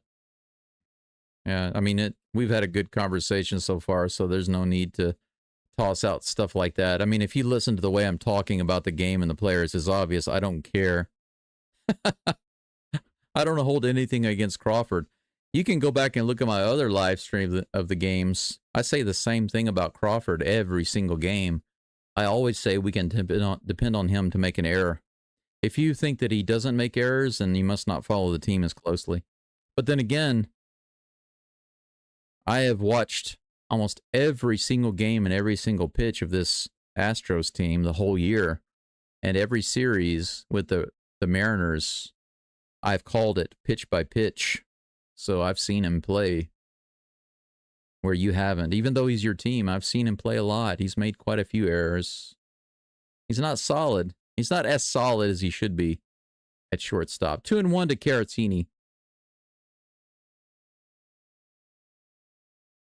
Matt Brash on the mound trying to close it out for the Mariners. 1 down.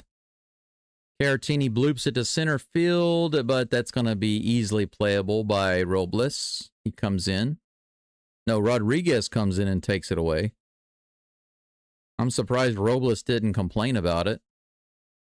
Hey, you actually let the center fielder take the ball. Wow, good for you. You're learning. Teamwork. 2 down. The Astros now have 1 out remaining to make up 4 runs to try to get it into extra innings. Can they do it? Altuve comes to the plate. He's been on base every single time this game. Strike one on the outside edge. No problem, Brett. I get it. Appreciate it. Outside. Yeah, I mean, I'm not an NL fan, and if the Mariners for some reason were able to go all the way to the World Series, if they happen to be the AL team, it would be difficult for me to pull against them depending on who the other team is. There are certain teams in the NL that I never want to root for. But then again, I can't say that I wouldn't root against them. It just depends on who the team is. Low and outside. 3 balls and 1 strike to Altuve. He's waiting for a good pitch.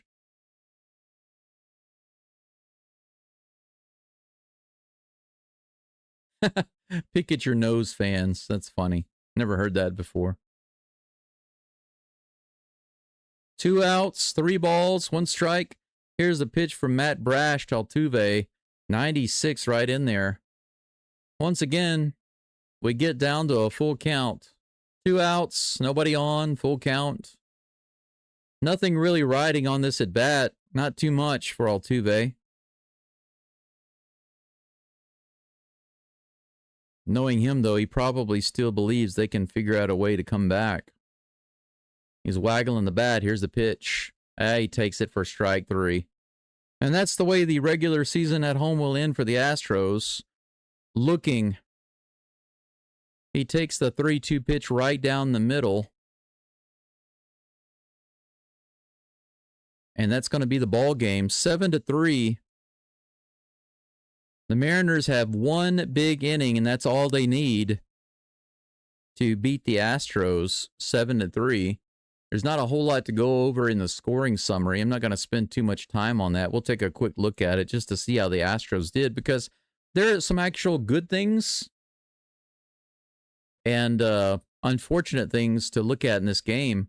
But if you take a look at the way the pitching and the hitting went, check this out. The Astros were nickel and diming the Mariners with a couple of solo home runs by Cole and Paredes, and then Altuve single to right field, drove in a run. The Astros put 3 on the board in the 3rd, the 7th, and the 8th. 3 runs obviously is not enough to win most games. You need to get at least 4, but preferably 5.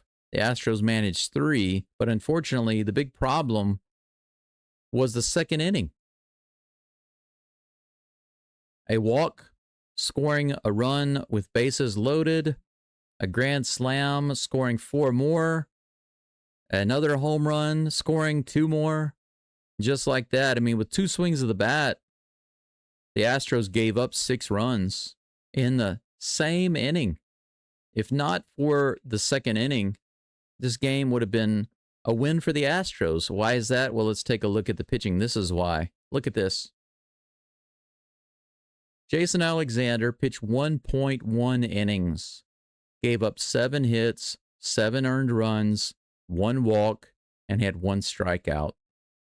That's it.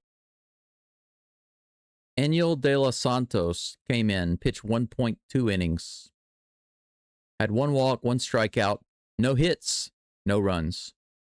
Blue Ball came in, pitched 3 innings, no hits, no runs, no walks, 1 strikeout. Craig Kimbrell came in, pitched 1 inning. No hits, no runs, no walks. 3 strikeouts, guys.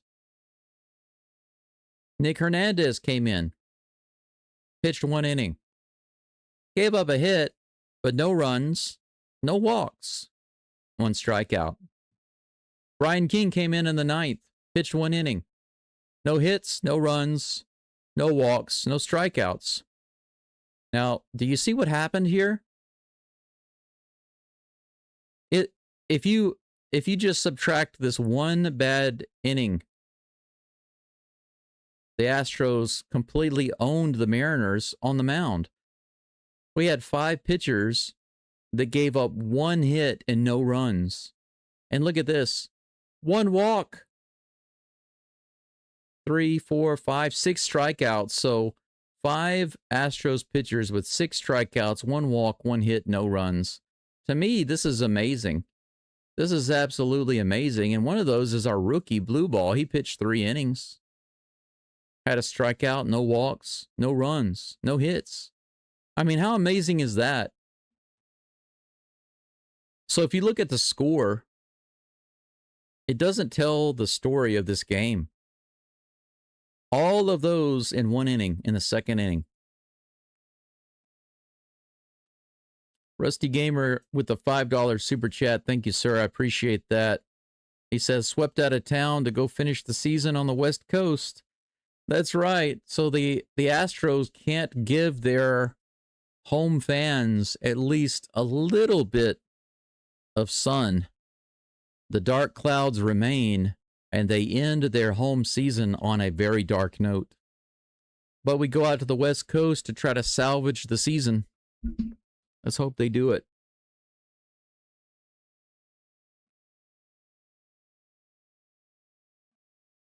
We're going to call that the Salvage the Season Super Chat.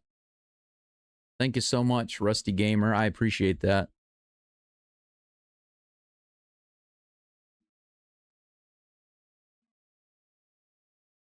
Arigato gozaimasu.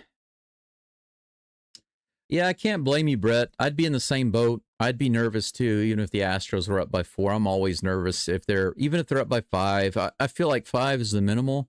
But once it gets below 5, you know that one swing of the bat can tie it up, you know? So I understand that. JD says, we got swept at home. What a joke. We lost this series largely due to the Mariners' starting rotation.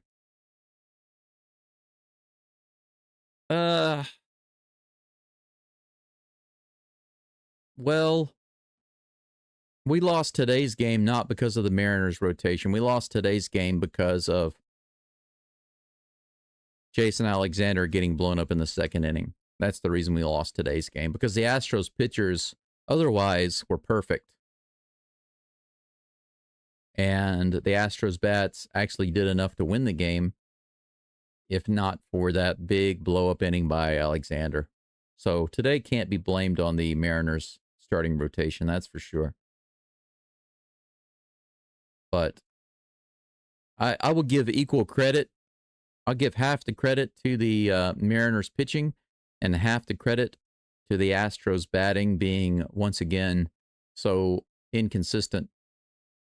But, you know, I'm not surprised. I'm not going to allow myself to be disappointed by it. It is what it is. Alejandro's right. Back to the drawing board. They just have to get their systems in place. You know what I'm saying? Oh, it looks like the Rays and Red Sox game is not over yet. I thought it was over, but it is not over. Let's take a quick look at it. It's in the bottom of the 8th. 4-3 Rays. Let's pull this up right quick. Take a look at it. Who's at bat? Okay, the Rays are batting. They got 2 guys on base with no outs. That's good. They might get some more runs on the board. Boston came back a little bit. Scored 1 in the 4th and then 2 in the 7th. Right now, the Rays are threatening to drive in more runs. Hopefully, they will be able to do that. Let's go back to the scoreboard. It's more interesting to look at the scoreboard around the league right now, right? The Detroit Tigers lose again to the Braves. 6-2. The Tigers are now 85-71. Unless that's not properly updated. They're either 85-71 or 85-72. The Stankies.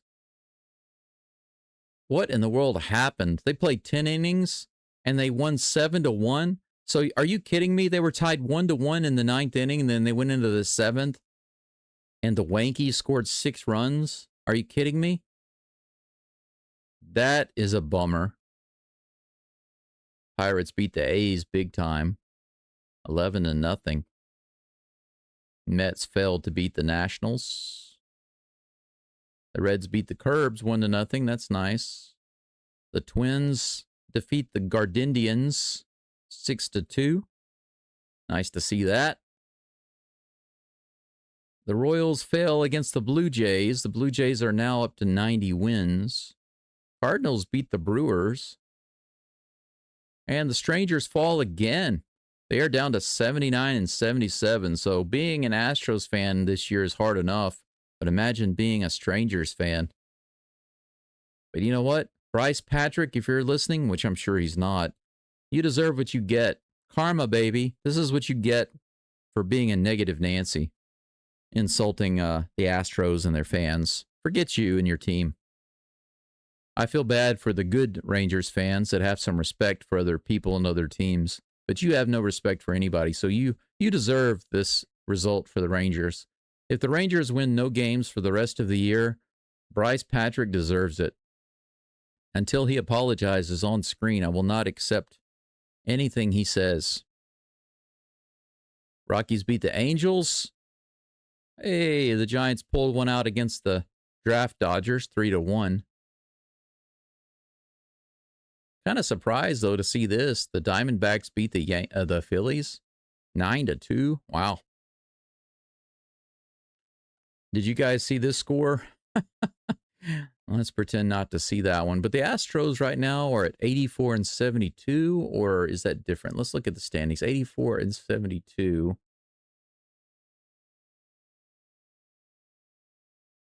Yeah, that's correct. 84 and 72.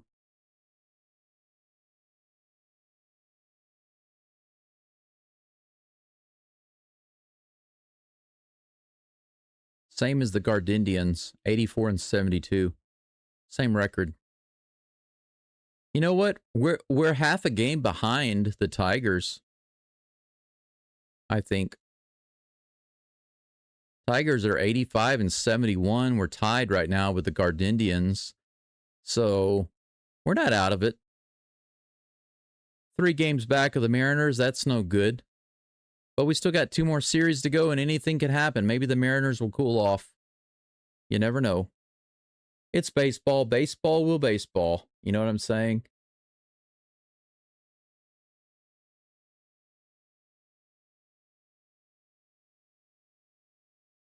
Yep, Alejandro, if the ownership, the managers, and the coaches are able to actually put into practice and hold the players accountable and discipline them in their hitting and make a couple of moves to get us some key pieces in the bullpen and in the lineup, then absolutely, yes, we have a good chance to go all the way next year. I mean, this year is not over yet, but I'm not going to put on the rose-colored glasses either and say that we're definitely going.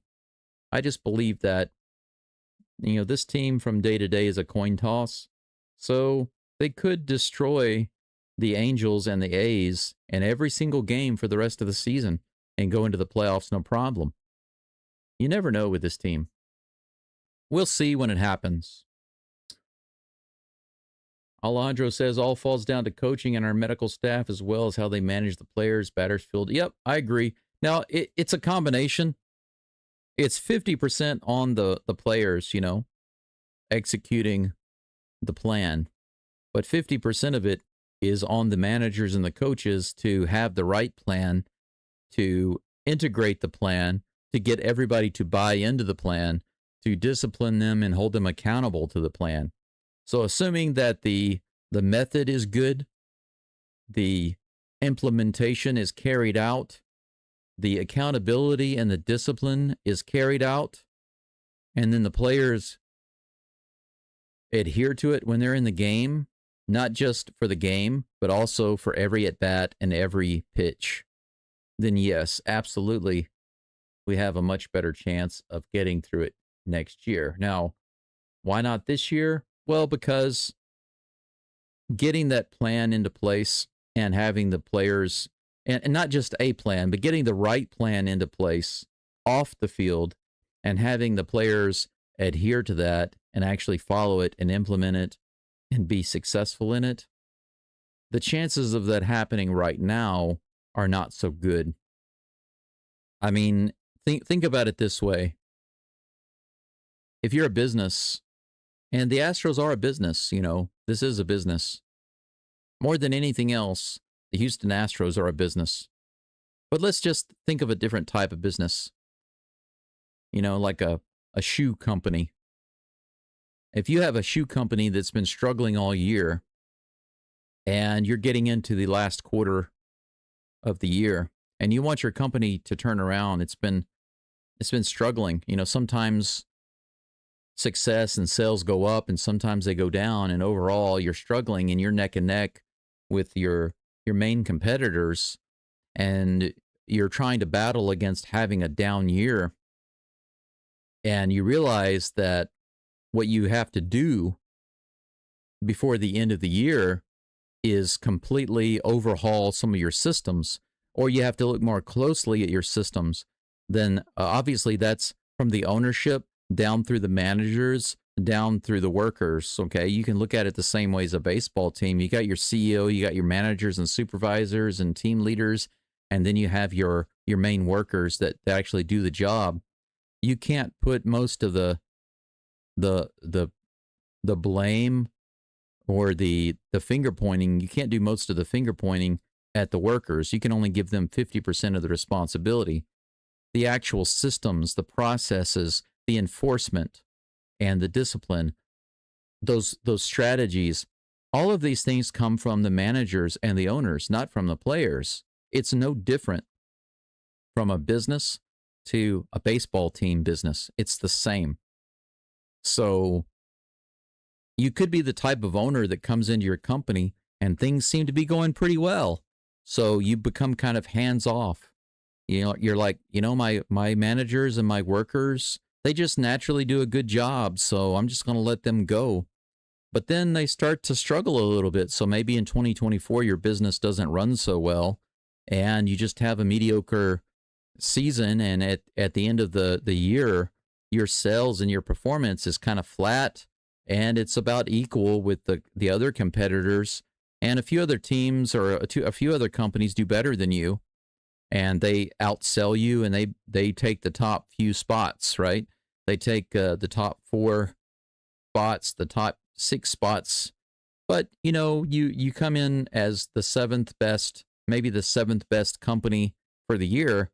But when you were the number 1 company just a couple of years before, and you slip all the way down to like number 6, number 7, that's a big difference, right? And you don't make any changes. You go into the next year using the same systems and just depending on, my managers and my workers have gotten it done before, and we have a culture of winning. We have a legacy. You've got plaques on the wall for Salesman of the Year. You've got plaques on the wall, Company of the Year from 2017 and 2022. And you still have some of those managers and some of those players. And you're like, they can do it. These guys are talented and good.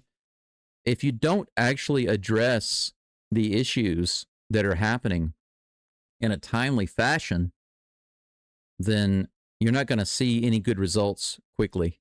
You can't see good results, long-term results quickly. You're only going to get erratic results. You know what I'm saying? So even if they're able to start to revamp things right now, I think that it'll make them worse before they get better.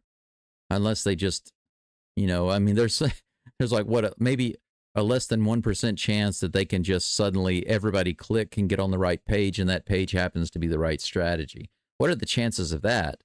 That's almost 0%, So I'm not fooling myself into believing that the Astros are that they have the right strategy and that they will definitely go into the playoffs and that they can definitely go to the World Series. I think that if they're able to do that this year, it's going to be much more about luck than any type of cohesive strategy. Now, the good thing is, if you look at it as a triangle, skill, luck, and strategy, the Astros have 2 of those things. They obviously have skill. No matter what people might say, the Astros have skill. They have a lot of players that are talented, and they have players with experience. They have some veterans, And they have, of course, some new guys, but it doesn't matter. All around, they have a lot of talented people. There's no denying that. And they have some type of, well, I'm assuming they have a strategy, but do they have a, number one, is it a good strategy? Well, actually, you could say number one, do they really have a consistent strategy? That's the first question. Whether they do or not is something I can't claim to know. Number two, if they do have a consistent strategy that they try to apply, do they actually enforce it? If the answer is yes, then it's not working and clearly it needs to change. If the answer is no, they don't have a consistent everyday strategy, then my question is, why not? Because if you don't, it will be hit or miss. It'll be a coin toss every day.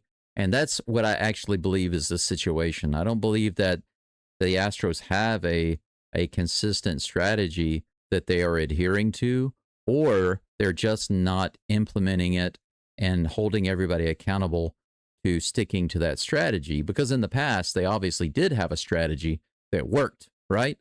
It got them to the World Series. And we can kind of forget about 2017. That's so far gone.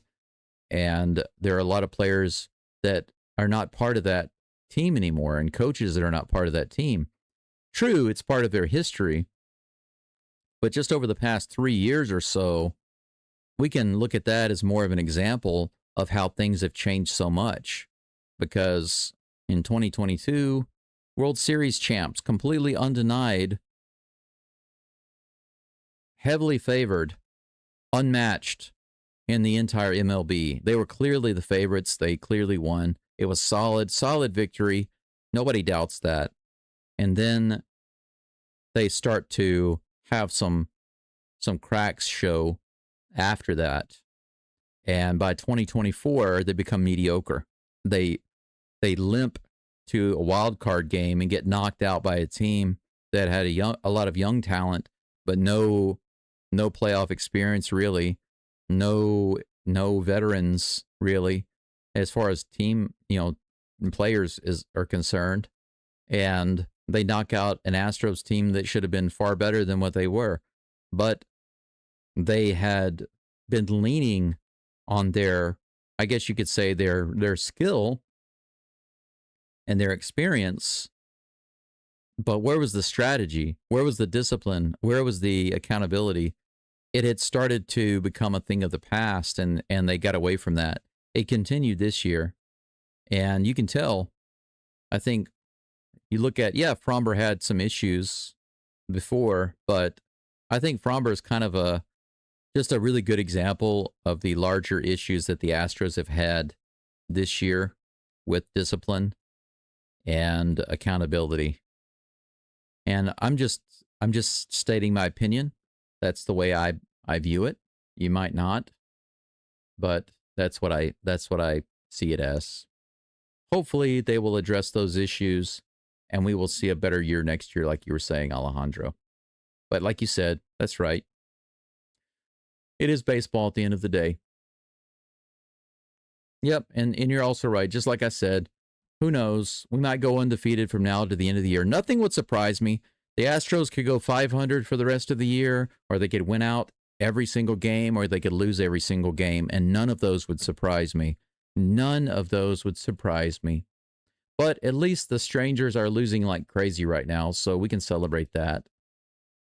That's all for now. Thank you so much for being here. I did have a few super chats, and for that, I am heavily thankful. And all of those who stuck around, liked the live stream, listened in, and any new subscribers that I might have picked up, thank you so much. It's not good times for the Astros right now, but there's always tomorrow. Baseball is baseball. So I will take one last look at the scoreboard to see what's going on. Hey, check it out. The Rays did add on to their lead over the Red Sox. It's in the top of the ninth. It's 7-3.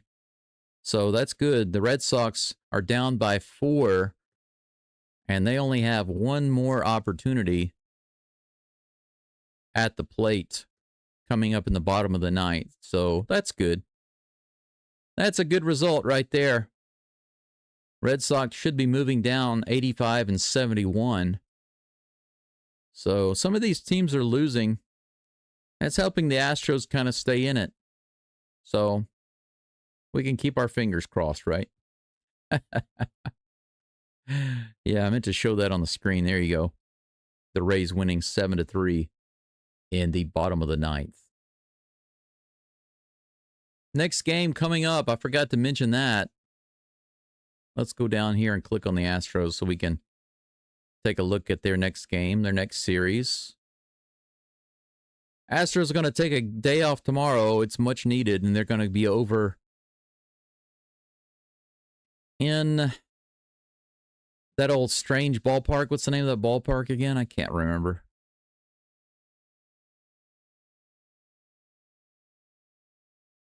They don't even have it listed here. They usually have it listed. Sutter Home or something like that. Sutter Home is the wine, isn't it? Sutter Health Ballpark. Javier is scheduled to pitch 2 days from now against Jeffrey Springs. Astros are predicted to win 57.8% on the matchup predictor, as if this predictor actually matters. But we'll see how it goes. New series starting in a couple of days out on the West Coast. The A's and then the Angels. Yeah, I meant to have that on the screen. There we go. Javier versus Springs. So I will see you guys and gals for the last couple of series of the season. Yeah, it's sad that we had to get rid of some of the veteran pitchers, but you know what? The time comes for everybody, you know. Yeah, I mean, who would you keep though? I mean, Verlander just we couldn't have kept him. He just wasn't there. Presley wasn't there. You know, it would have been nice if they had kept pitching at least decently well. I mean, can you imagine if Verlander had been able to just consistently give us even 6 innings, giving up 3 runs or less, we could have kept him. But, you know, he couldn't stay in the game. And Presley just, you know, he's right. Like, if he hasn't retired already, he's knocking at the door of retirement, right? I don't think he's been re-signed, has he? But it is what it is, you know. Can't play forever. I'd like to be playing, but, you know, even I can't even play. I mean, look at my situation. I can't even play with my friends anymore. I can't play. I was playing baseball in Tokyo a few years ago, but I can't even do that anymore. If I mean, I can barely go upstairs without getting winded because of my health condition. If I start running, I think I'll have a heart attack. The blood flow is not good enough. And that's not a joke. So you just can't play forever, you know. The body starts to go no matter what you do. Yeah, he did. He did get DFA'd. Nobody picked him up. But as much as I feel for the guy, I'm glad that the Astros didn't pick him up, because the last thing we needed to do was continue to bring in guys. We tried to bring back Neris, right? We brought him back. He didn't work out. I think it would have been even worse with Presley, or just as bad at least. So it wouldn't have been a good move for us, I think. It's sad, but that's the way it is, you know. That's life. I was playing third base with my friend's team in Tokyo just a few years ago, and now here I am, barely able to walk up the stairs. It's just the way it goes sometimes, you know. You can't complain about it. Just have to accept it and figure out how to respond to it, how you're supposed to respond to it in the best way possible. But that's it. I'll stop rambling on.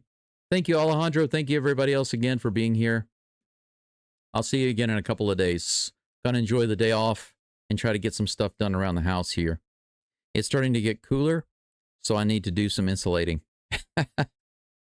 It's a cold house here.